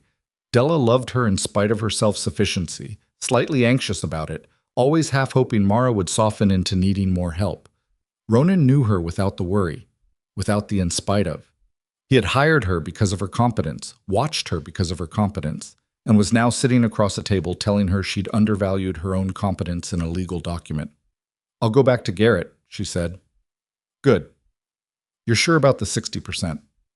I've been sure about it since we did the first autumn extraction and I saw the numbers, he said. I was waiting for you to bring up the contract. You were waiting? I figured you'd do it when you were ready. He looked at her directly. You do most things when you're ready and not before. I've noticed that about you. She said nothing for a moment. Then, is that a criticism? No, he said simply. It's an observation. She went back to Garrett 2 weeks later with revised numbers. Garrett made the changes without comment, though he did raise one eyebrow very slightly at the adjusted land option price, which Mara noted and ignored. She brought the revised document home, and they signed it on a Tuesday evening with Della as witness, who had been recruited for the purpose without being told the full context, and who sat at the kitchen table with the pen in her hand and looked at the signatures and then at the two of them with the expression of a woman who has a significant number of things to say and is making a considerable effort not to say them. Thank you, Della, Mara said, in a tone that closed that particular opening. Of course, Della said sweetly. And then, on her way out the door, "I'll let myself out, don't mind me." With the contract signed and filed, Garrett kept a copy. Mara kept a copy. Ronan kept a copy, and Mara also kept a copy folded inside the front cover of the leather notebook because she was not taking chances. Something shifted. Not dramatically. Not in a way that would have been visible to a casual observer, but the quality of the air in the house was different, in the specific way that air is different when something unresolved has been resolved, and the space it was taking up is now available for something else. She noticed it first in small things. She lingered a few minutes longer at the kitchen table in the mornings. She stopped calculating her exits quite so automatically. The mental habit of knowing where the door was, what she'd take, how she'd leave if she needed to, which she'd maintained without fully acknowledging it since the first night she'd slept in the East Wing room in her mother's dress. The bolt lock still worked. She simply stopped thinking about it quite as much. Ronan noticed. She was fairly certain he noticed. I was a man who paid close attention to things without drawing attention to the fact that he was paying attention, which was both one of his most useful qualities and occasionally one of his most disorienting. He said nothing about it. He simply, incrementally, also changed, in ways that were equally small and equally legible, if you were watching. He asked her opinion on things that were technically beyond her role, the timing of the roof repair on the barn, whether to sell the old wagon or repair it, what he should do about the arrangement with Peters's cider press, which had developed a mechanical problem that Peters couldn't afford to fix alone. He asked her these things the way you ask someone who lives somewhere, not the way you ask an employee or a tenant. She answered them the same way. October brought the second full harvest, which exceeded even the revised projections she'd made after revising the revised projections she'd made after revising the original projections. The apple yield was 30% above what she'd estimated, which she resented slightly because she'd thought her estimates were aggressive, and the honey extraction for the season, with all 7 hives, plus Peters's contribution, plus the addition of young Aldous, who had proven himself a careful and eminently trainable assistant over the summer, came to a number that made Garrett's eyebrow go up again when she stopped in to show him the season totals, for no reason except that she had needed to show someone who would understand what it meant. "You're going to need to think about what comes next," Garrett said. "I'm always thinking about what comes next," she said. "Legally," he clarified. "The operation is growing past the size where a simple partnership agreement protects either of you adequately. You should be thinking about formal business structure, liability protection. What happens if one of you is incapacitated?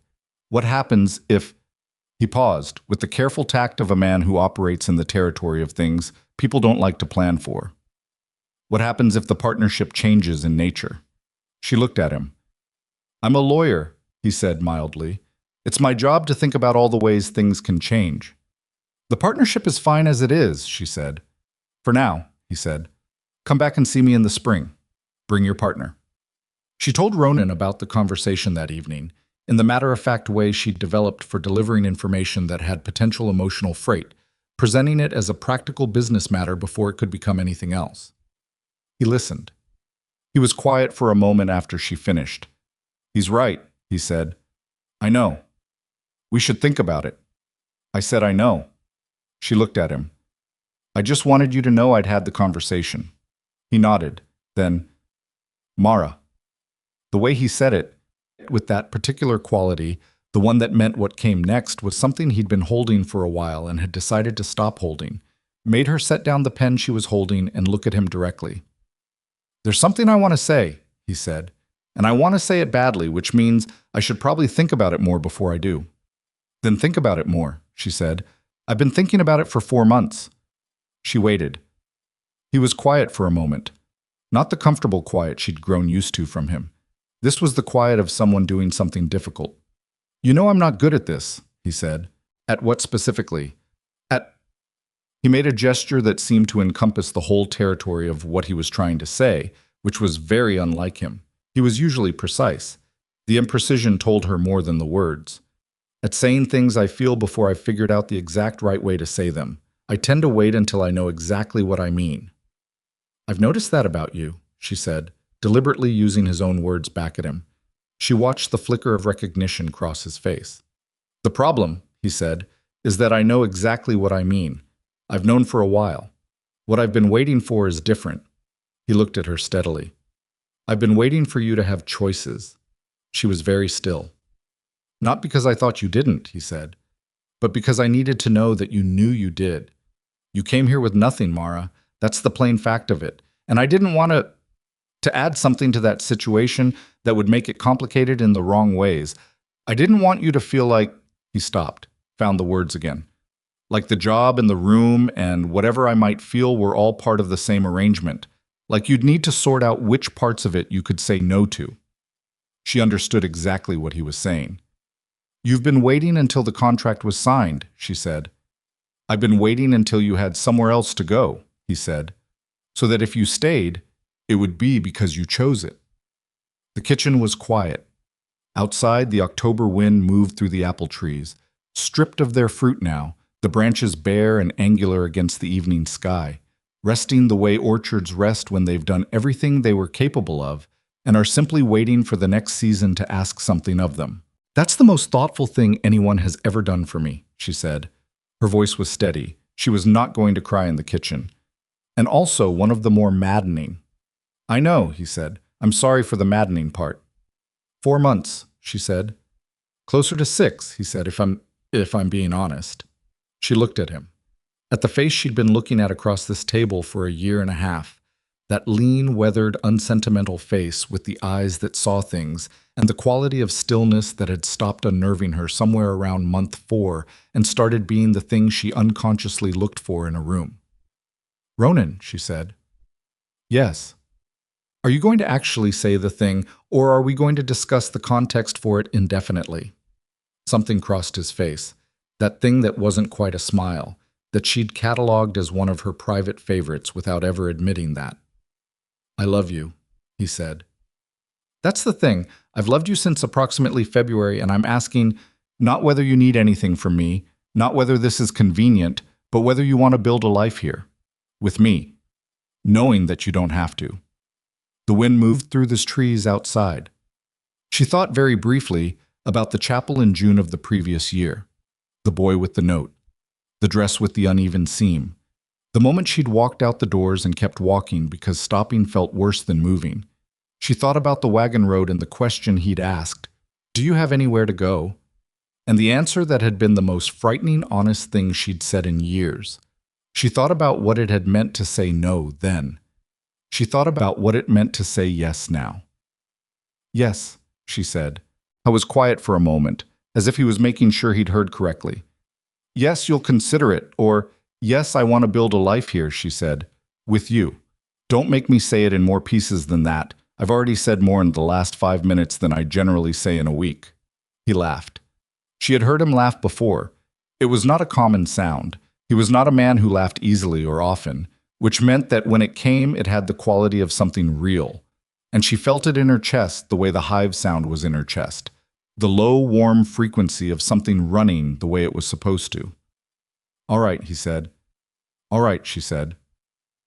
They sat at the kitchen table in the October evening, and neither of them said anything else for a while, which was its own kind of conversation. The specific eloquence of two people who have been honest with each other about something large and are now simply sitting with the weight and the relief of it. Eventually, Mara picked up the pen she'd set down. I'm still finishing the season accounts, she said. I know, he said. I can see that.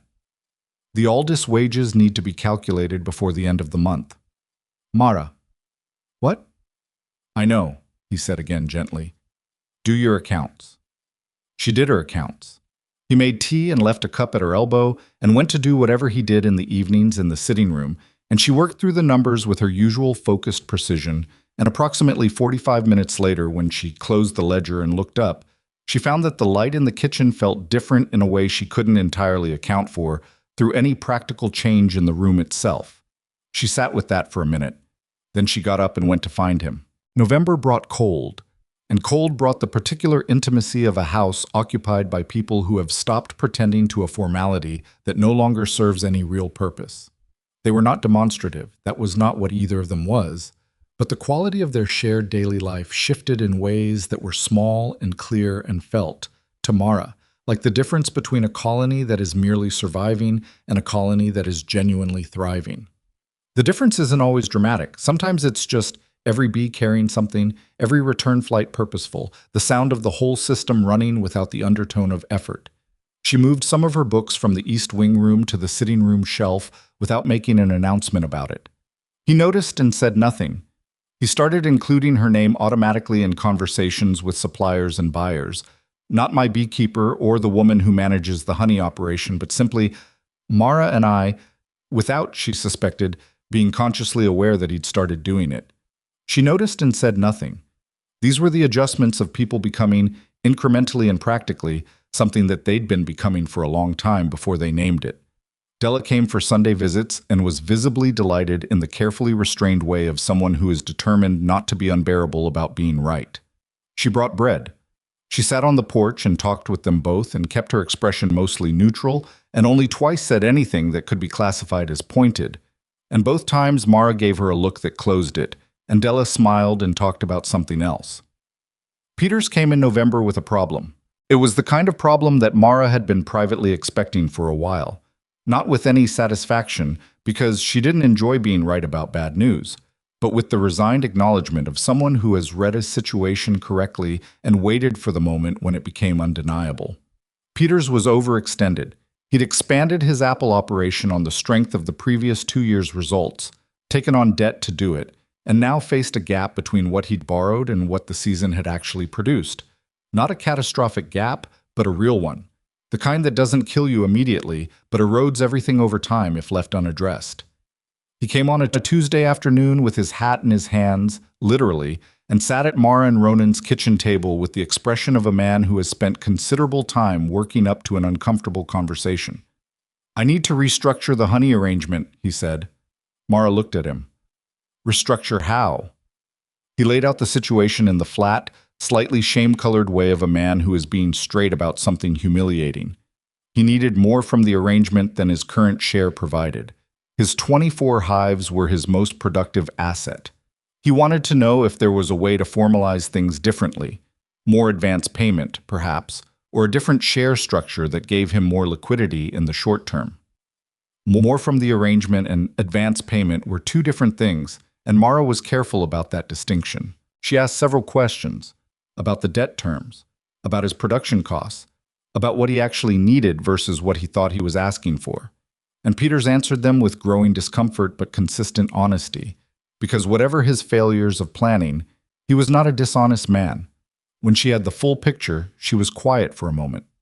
"The problem isn't the honey arrangement," she said. "I know," he said. "The problem is you expanded without sufficient reserve." "I know that too," he said. "I can't fix that by changing the payment structure," she said. "If I advance you money against next year's production, and next year's production is short for any reason, weather, mite load, anything, we're both worse off, and so is the working relationship." He looked at the table. "What I can do," she said, "is buy 4 of your hives outright, at fair market value, not a distressed price. Those 4 colonies expand my operation, which is something I was planning to do anyway. You get the capital you need now, you reduce your maintenance costs, and your remaining 20 hives are still producing in the same arrangement." Peters looked up. "You'd buy them at fair market." "That's what I said." "Even knowing I'm in a tough spot." "A tough spot is not the same thing as the colonies being worth less," she said. "I buy them at their value, or I don't buy them. I'm not interested in benefiting from your bad timing." He was quiet for a moment. Then he said, "Your father was a fair man." "I know," she said. "I'm trying to be." They worked out the details over the next 2 visits. Ronan sat in on the second one, said almost nothing, and afterward told Mara that she'd handled it correctly, which she accepted without false modesty, because she knew she had, and there was no useful purpose served by pretending otherwise. The 4 additional colonies came to Vale Orchard in December, and Aldous helped her winterize all 11 hives before the hard cold arrived, and she went through each one with the same careful attention she'd brought to the original 3 neglected boxes on a gray pre-dawn morning what felt like a different lifetime ago. 11 hives. 3 originally near dead, 1 lost, 9 survivors and builders, 4 new additions. A full colony going into the 3rd winter, with enough honey stores and enough young bees to come out the other side strong. She wrote in the leather notebook on the last day of December, the cold coming through the East Wing room window, in a thin draft she'd never quite managed to seal completely.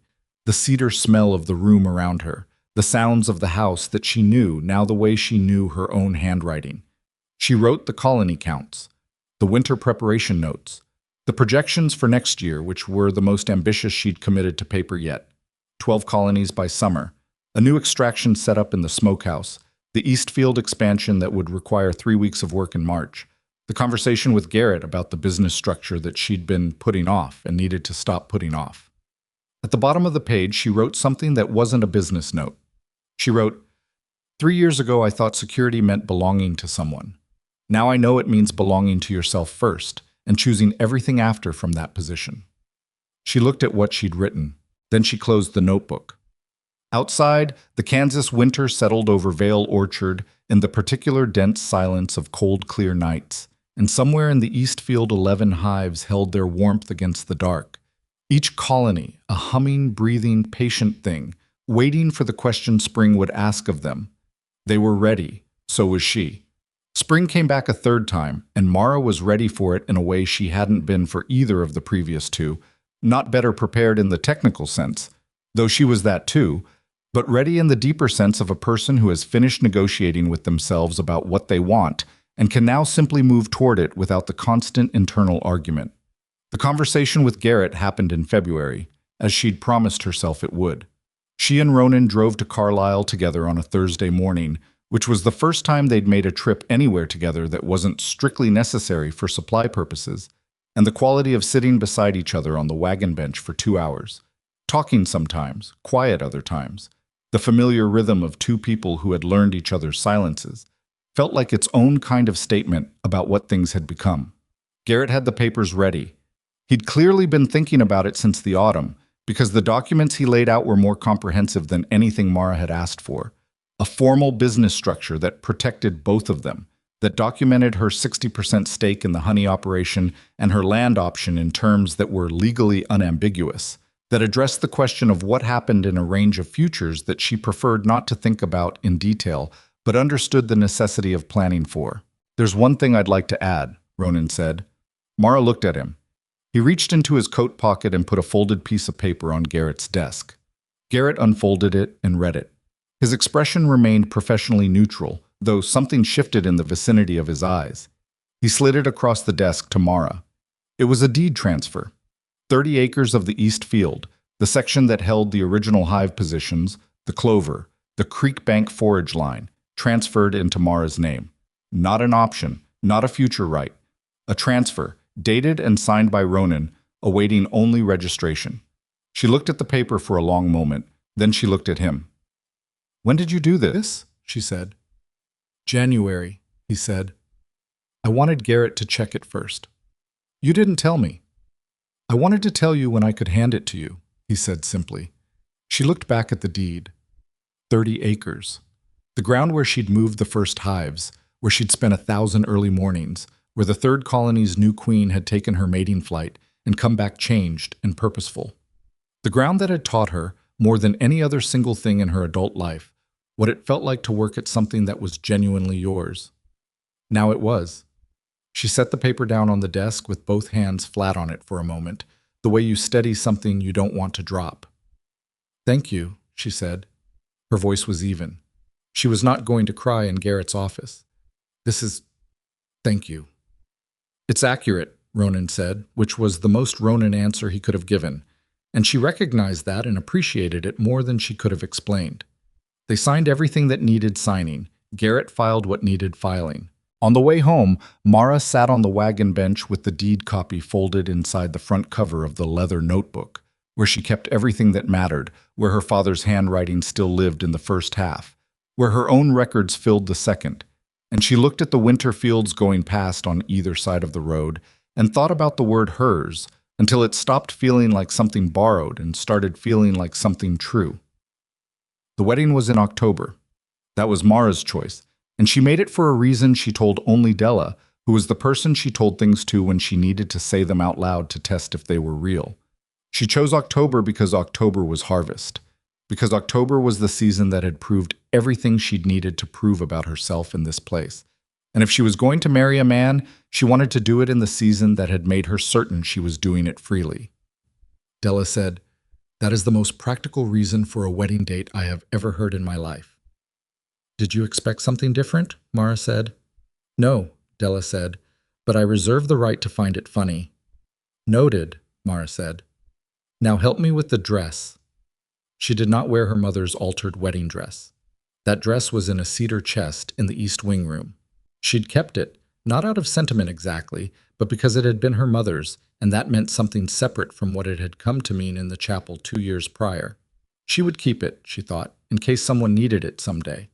Someone who couldn't afford their own. The dress she wore in October was new. Not extravagant. She was constitutionally incapable of spending money on extravagance, and Ronan would have been equally unmoved by it, but new, made by a seamstress in Carlisle who had done careful work and whose seam lines were perfectly even, which Mara noticed and said nothing about. It was a deep cream color, practical enough to move in, with long sleeves because October in Kansas is not a month that forgives bare arms. She looked at herself in the mirror before the ceremony and found the familiar catalog of imperfections, the stubborn nose, the rough hands, the scar at the corner of her left eyebrow, and found this time that she got through the catalog much faster than she used to, and moved on. There was no chapel this time. Mara had not set foot in the Red Willow Chapel since she'd walked out of it, and she had no particular desire to reintroduce herself to it under any circumstances. They were married in the orchard, beneath the apple trees, on a morning when the harvest was mostly in, and the branches were lightening of their burden, and the air had that specific October quality of everything giving its best and then beginning to rest. Pastor Ellis came, because Ronan knew him and there was no practical reason to find someone else, and the pastor performed the ceremony with a brevity that Mara suspected he'd been specifically briefed to maintain, which she appreciated. The gathering was small. Della, Peters and his wife, Aldous and his mother, a few of the neighboring farmers who had become something approaching genuine allies over the past 2 years, Garrett the lawyer who had come for reasons that were probably professional and possibly personal, and a handful of Red Willow residents who had watched the whole transformation of Vale Orchard from a skeptical distance and had arrived today with the particular expression of people who are revising a position they'd held for a long time. They said what needed to be said. They signed what needed to be signed. Della cried, which was expected. Peter shook Ronan's hand with the firm grip of a man who is expressing something he doesn't have words for. Aldous stood at the back with his mother and looked at the orchard with the expression of someone who has a real stake in this place and feels it. Mara received all of it with a composure that was genuine rather than performed. Not the composure of a woman suppressing something, but the composure of a woman who has arrived somewhere she intended to arrive and can simply be present in it without having to manage her own reaction. She was happy.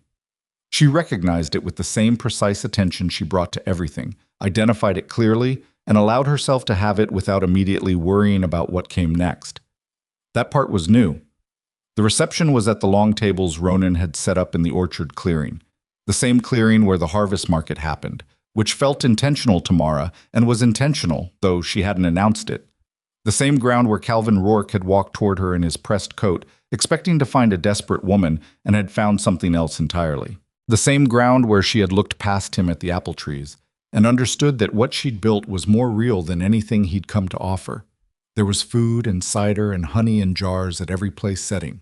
The Dark Vale Orchard honey, the one that nobody else in the county could produce, the one that had started as a secondary consideration and become one of the primary things people traveled from neighboring counties to buy.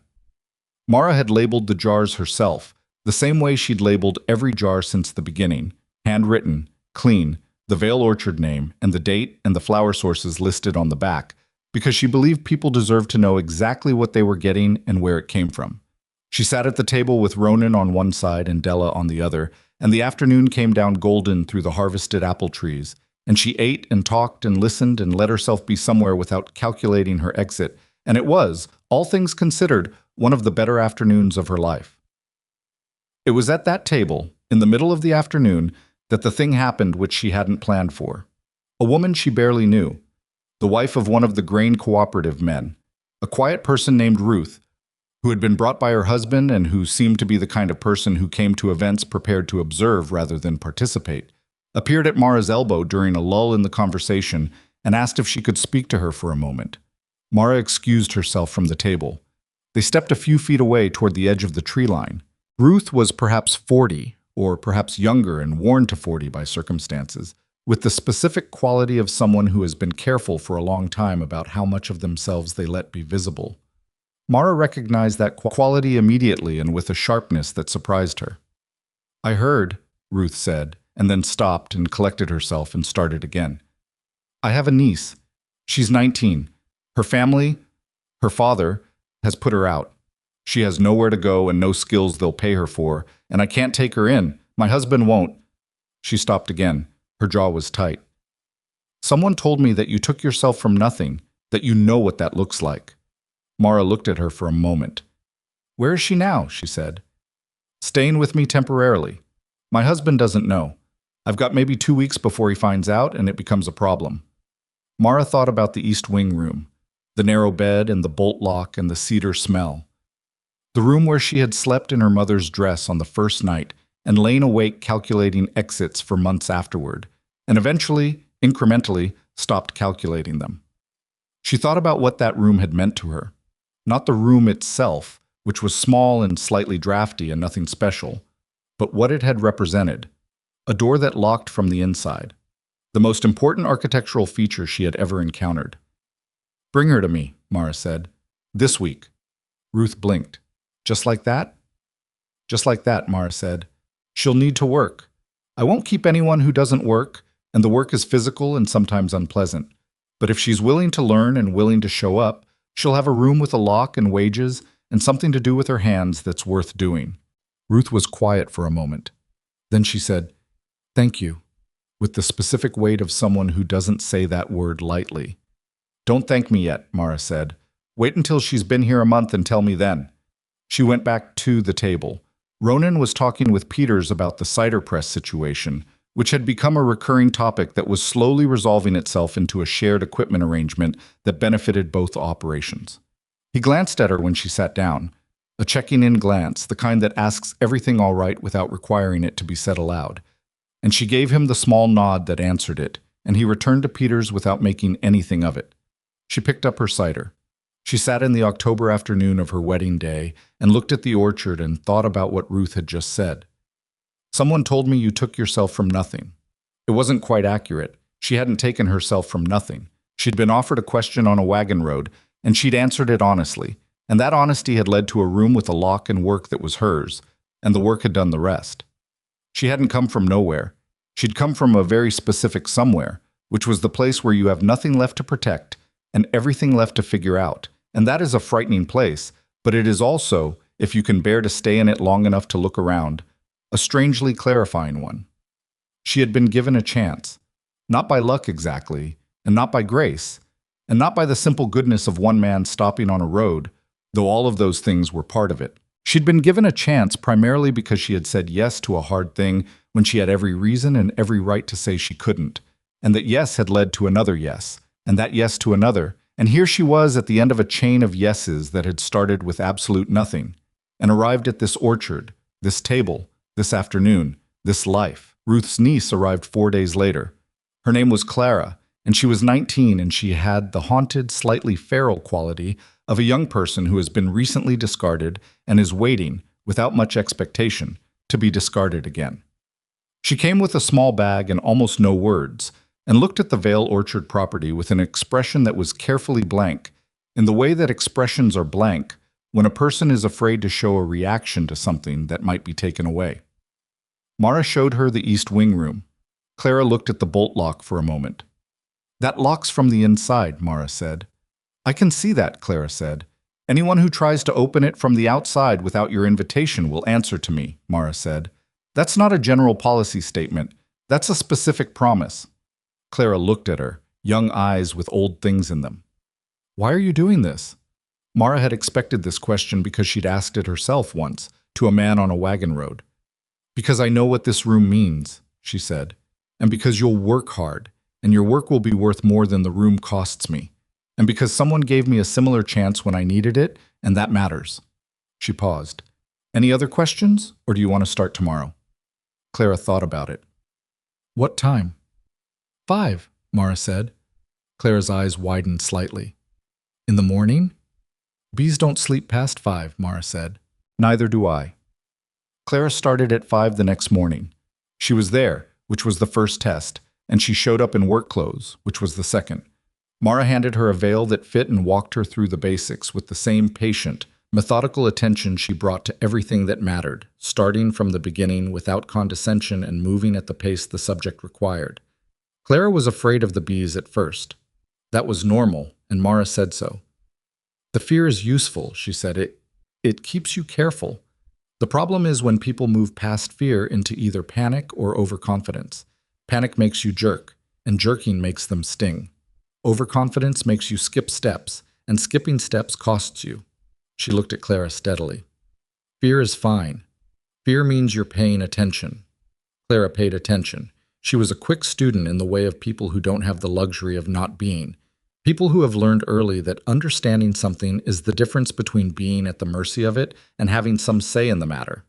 She asked good questions, the kind that came from genuine observation rather than performance, and she made mistakes in the middle range of what Mara expected, and not in the catastrophic range. And by the end of the first month, she could perform a basic hive inspection without supervision as long as Mara was within earshot.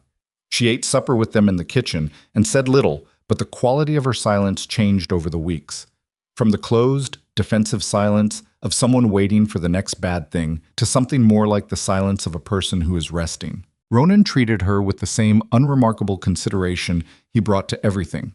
No special effort, no performance of generosity, just the simple extension of basic decency that Mara had come to understand was his natural operating mode, and which, she was now able to see from a wider angle, was not as common as it should have been. He answered Clara's occasional questions directly, without talking down to her, and taught her the orchard side of things when she expressed interest, and asked her opinion on one occasion about the placement of a new hive site she happened to be standing near, and treated her answer as if it were worth considering, which it was, because Clara had been watching carefully for 4 months by then. Clara cried once. Late at night, in the east wing room, with the door bolted, Mara heard it from the hallway, and stood for a moment with her hand not quite on the door, and then walked away, because Clara's grief was Clara's, and it didn't need an audience. It needed time, and a room with a lock, and the knowledge that nobody was coming through that door. In the morning, Clara came to breakfast with her face washed and her hair pinned and sat down and asked if there was anything specific Mara needed her to do that day, and Mara told her yes, there was, and that was that. The second woman came the following spring. Her name was Josephine, and she was 23, and she'd been widowed in January by a farming accident that had also consumed most of the property in debt. She arrived with a child, a boy of 3 named Henry, who had his mother's dark eyes and an apparent policy of trusting nothing and no one until presented with significant evidence of safety, which Mara respected. Mara had not planned for a child. She said this to Ronan with complete honesty when Josephine's situation came to her through Peters, whose wife knew Josephine's mother-in-law. "Can we manage it?" Ronan said. "I don't know," she said. "A child changes the dynamic of the work arrangements and the household, and I don't know." He waited. "I keep thinking about what it would have meant," she said, "to have had somewhere to go. With nothing. Where someone didn't look at the complications and turn you away." He waited. "Write to Peters's wife," she said. "Tell her to bring Josephine next week." Henry warmed to the orchard faster than he warmed to any of the people in it, which Mara thought showed good judgment. He followed her to the hive yard on the 3rd morning with the specific determination of a 3-year-old who has decided something is happening and he intends to be part of it. And she looked down at him and then looked at Josephine, who was hovering with the apologetic expression of a mother who knows her child is inconvenient. "He can watch," Mara said, "from back here, if he stays still." He stayed still, remarkably still, for 3. With his dark eyes tracking the bees with an intensity that she recognized as the beginning of something. She handed him a small piece of capped honeycomb at the end of the inspection and watched his face when the honey hit his tongue, that expression of pure, unfiltered surprise that children produce before they learn to manage their reactions, and thought, unexpectedly, of her father handing her a frame when she was 7 and telling her to listen, and learning for the first time that there was a language in that sound if you were patient enough to learn it. She taught Josephine bookkeeping alongside beekeeping, because a woman who could manage accounts was a woman with options. And options were the point of everything Mara was doing. She pulled out her own ledgers and started from the beginning. What a balance sheet was, what accounts receivable meant, how to calculate yield against input cost. And Josephine learned with a focused anxiety that gradually became focused competence, which was the best possible trajectory. By summer, Josephine was managing the honey sale correspondence entirely on her own. By autumn, she was doing the preliminary season accounting before Mara reviewed it, and doing it well enough that Mara's reviews were increasingly brief. Clara, by then, was running the hive yard on days when Mara was away, which were more frequent than they'd been in the early years, because the operation had grown to a size where it demanded presence in Carlisle and increasingly in towns beyond Carlisle, where the Vale Orchard honey name had spread through the particular slow, reliable method of people recommending things to each other because they were genuinely worth recommending. Mara drove those trips herself at first. Later, she sometimes sent Clara, who turned out to have a direct, unimpressible quality that served her extremely well in commercial negotiations. She did not get flustered, and she did not accept bad terms, and she had the useful characteristic of being willing to walk away from a deal that didn't meet the numbers, which was the single most important negotiating skill Mara had ever found. "Where did you learn to do that?" Mara asked her, after a report of a particularly successful pricing conversation with a hotel buyer in Salinas. "From watching you," Clara said. Mara considered this. "I wasn't trying to teach you that specifically." "I know," Clara said. "But you never took a bad deal, and you never apologized for the price, and eventually I understood why." Mara looked at her for a moment, at this young woman who had arrived with a small bag and old eyes, and had become, in under 2 years, someone she trusted with real responsibility and real money and real decisions. "Why?" she said. "Because the price is what it's worth," Clara said, "and accepting less than it's worth teaches people that it's worth less, which hurts everyone who comes after." Mara picked up her pen and went back to what she'd been writing. "You should take the Salinas account going forward," she said. "You've already established the relationship. It makes more sense." Clara was quiet for a moment. "You're giving me an account." "I'm recognizing that you already have one," Mara said. "There's a difference." The years did what years do. They accumulated, unevenly, with the good and the hard and the ordinary mixed together in the proportions that actual life produces, which are never the proportions you'd choose in advance. There were seasons where the honey yield fell short and the projections didn't hold, and the ledger required the particular grim creativity of someone who knows how to stretch a margin and maintain quality simultaneously. There were seasons where everything worked as well as anything can work, and Mara had learned enough about herself by then to sit with the good ones without immediately bracing for what came next, which was a form of progress that had taken longer than she'd have liked to achieve. The Peters arrangement formalized into something more substantial. 3 years after the handshake, they established a cooperative label that covered 4 producers in the county, with Mara serving as what Garrett described, with a precision that she appreciated, as managing director. She ran the quality standards and the pricing and the external relationships, and the 4 producers each maintained their own operations and received their share of a collective market access that none of them could have built individually.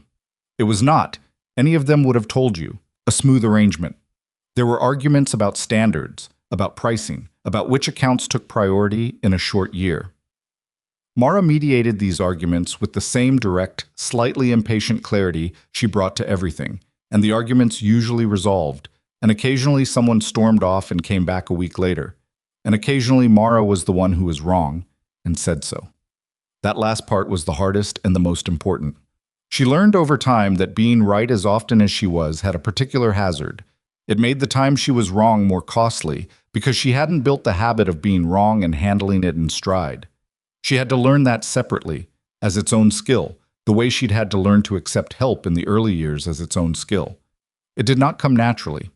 It came through the specific education of making decisions at scale and watching some of them fail and having to explain the failure to people who had trusted her judgment. She was wrong about an expansion in the 3rd year, moved too fast into a new county, underestimated the logistical load on Aldous and Clara, overstated the market demand, and spent 6 months correcting a mistake that had cost the cooperative real money.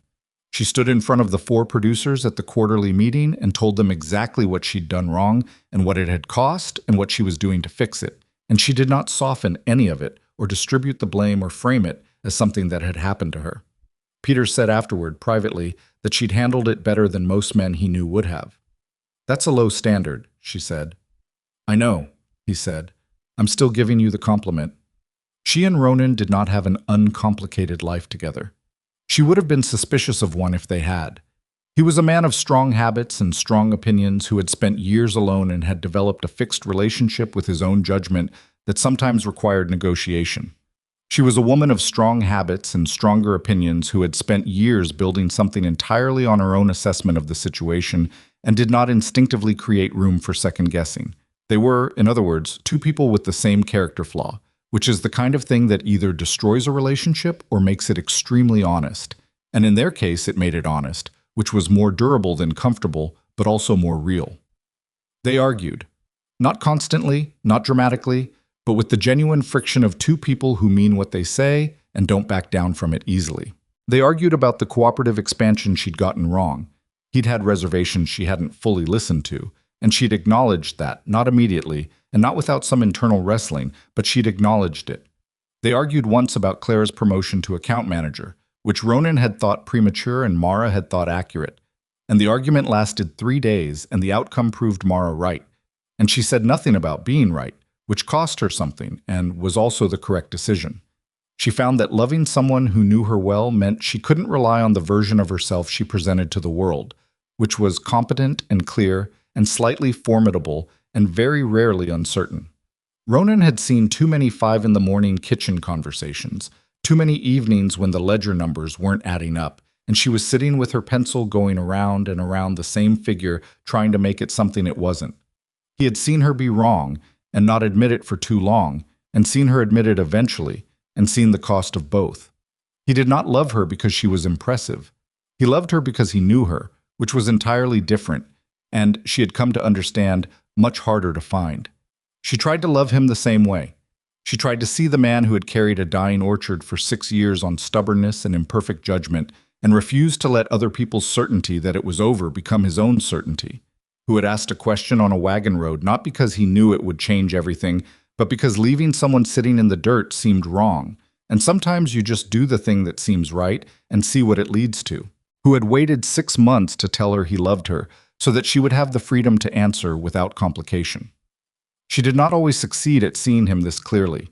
There were weeks when she looked at him across the kitchen table and saw only the person who had disagreed with her about something and been, or not been, right. That was the truth of long attachment. It accumulates context until sometimes you can't see through it to the original person. She'd learned to account for this. She'd learned that sometimes you had to deliberately set down what you knew about someone and look again, which was uncomfortable and necessary and worth doing. The year Mara turned 33, Josephine left Vale Orchard. She left to start her own operation, a small market garden and honey setup on a parcel of land in the next county, purchased with money she'd saved over 3 years of careful living and careful accounting, the skills for which she had Mara and a considerable amount of her own determination to thank. She had found someone too, a quiet man who grew vegetables and had no problem with a woman who knew what she wanted, and she was leaving not because Vale Orchard had failed her, but because she was ready for what came after it. She sat with Mara the evening before she left, and they drank tea in the kitchen and talked about practical things for a while. The handoff of her accounts, the recommendation letter Mara had written, what to watch for in the first year. And then they didn't talk about practical things, and the silence had the quality of something that had been built over years and didn't need to be described to be understood. "I was afraid when I came here," Josephine said. "I know," Mara said. "Not just of the situation, of you." She looked at Mara with the direct honesty of a woman who has had time to think about something and has decided it's worth saying. "You seemed very certain. I wasn't certain of anything. It was frightening." Mara turned her cup in her hands. "I wasn't certain," she said. "I was just committed." "What's the difference?" "Certainty means you know how it's going to go," Mara said. "Commitment means you've decided to go regardless." She looked at Josephine. "I was terrified most of the first year. I just didn't stop." Josephine left the next morning with Henry, who was 6 now, and had opinions about everything and had recently become capable of identifying 3 different bee species by sight, which was entirely Clara's doing and of which Mara was privately proud. He hugged Mara's legs before he climbed into the wagon, which she had not expected, and she put her hand briefly on the top of his dark head and felt something she'd been feeling more frequently as the years accumulated, a kind of quiet astonishment at what the place had become. Clara was still there. She would be there for another 2 years before her own time came, before she took the Salinas account and 3 others and the negotiation skills she'd absorbed by watching and doing and turned them into a brokerage operation that served small honey producers across a 4-county area, operating from an office in Carlisle that had her name on the door. Before she left, she helped Mara set up the next one, because there was a next one, and a next one after that. Young women arrived with bags and wary eyes and old hurts and questions that were really the same question, asked in different ways. Is this real? Real. Can I trust this? Is there enough here for someone like me? And Mara answered the question the way she'd learned to answer most things. Not with reassurance, which was cheap, but with evidence. Here's the room. Here's the lock. Here's the work, and the wage, and the ledger, and the knowledge that what you build here with your own hands belongs to you in the way that skill always belongs to you, which is the only way that matters. She did not take in every young woman who needed something. She could not, and she knew the difference between a genuine call on her resources and the bottomless need that no one person can fill. She took in the ones she could actually help, the ones who needed a door to open, not a void to be filled, and who were willing to work with whatever they found on the other side of it. Ronan managed the orchard side of things and left the house side of things to Mara's judgment, which was the correct division given the different nature of their respective competencies. And occasionally he made an observation about one of the young women that was brief and accurate and useful. And occasionally he fixed something in the East Wing without being asked. And occasionally she found him teaching something to whoever was currently there. The correct way to brace a heavy fruit branch, how to read weather in the cloud patterns, why you never rush a harvest. With the same unhurried attention he'd given to everything she'd been willing to learn from him in the early years. He was a good man, not a perfect man. She would have been suspicious of a perfect man. I was a man who showed up for things, which turned out to be the most important quality, the one that actually determined the shape of a life. Not the grand gestures or the large statements, but the simple daily fact of being present and consistent and willing to do the next thing that needed doing. She loved him in the way you love something you've chosen clearly and kept choosing every day after. Not with the desperate, clinging love of someone who is afraid of losing, but with the steady, decided love of someone who has looked at the options and keeps arriving at the same answer. The orchard was not beautiful in a postcard way.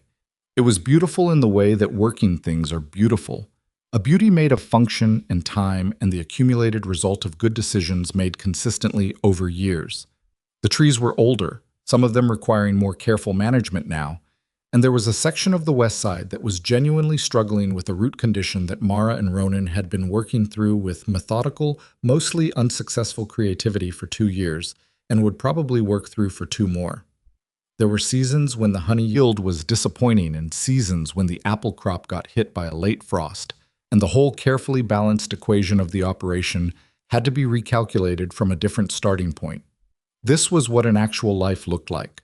Not the version that gets told afterward, where the trajectory is clear and the reversals are just texture. The actual version, where you're in the middle of it, and you don't know which things will turn out to matter, and which things will resolve themselves, and which things are the beginning of something much bigger, and you proceed anyway because proceeding is the only available option that doesn't require you to be less than you're capable of being. Mara understood this. She had understood it, in some early unformed way, on the morning she'd stood in the chapel in her mother's dress and read 5 sentences on a folded piece of paper, and understood in the same breath that whatever came next was going to require her to be more of herself than she'd had occasion to be up to that point in her life. She had not known then what more of herself would look like.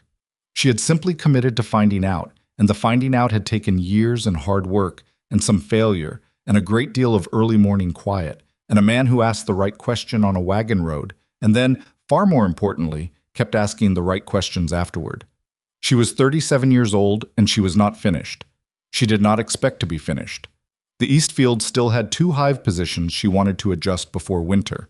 The cooperative had a pricing disagreement she was going to have to mediate before the quarterly meeting.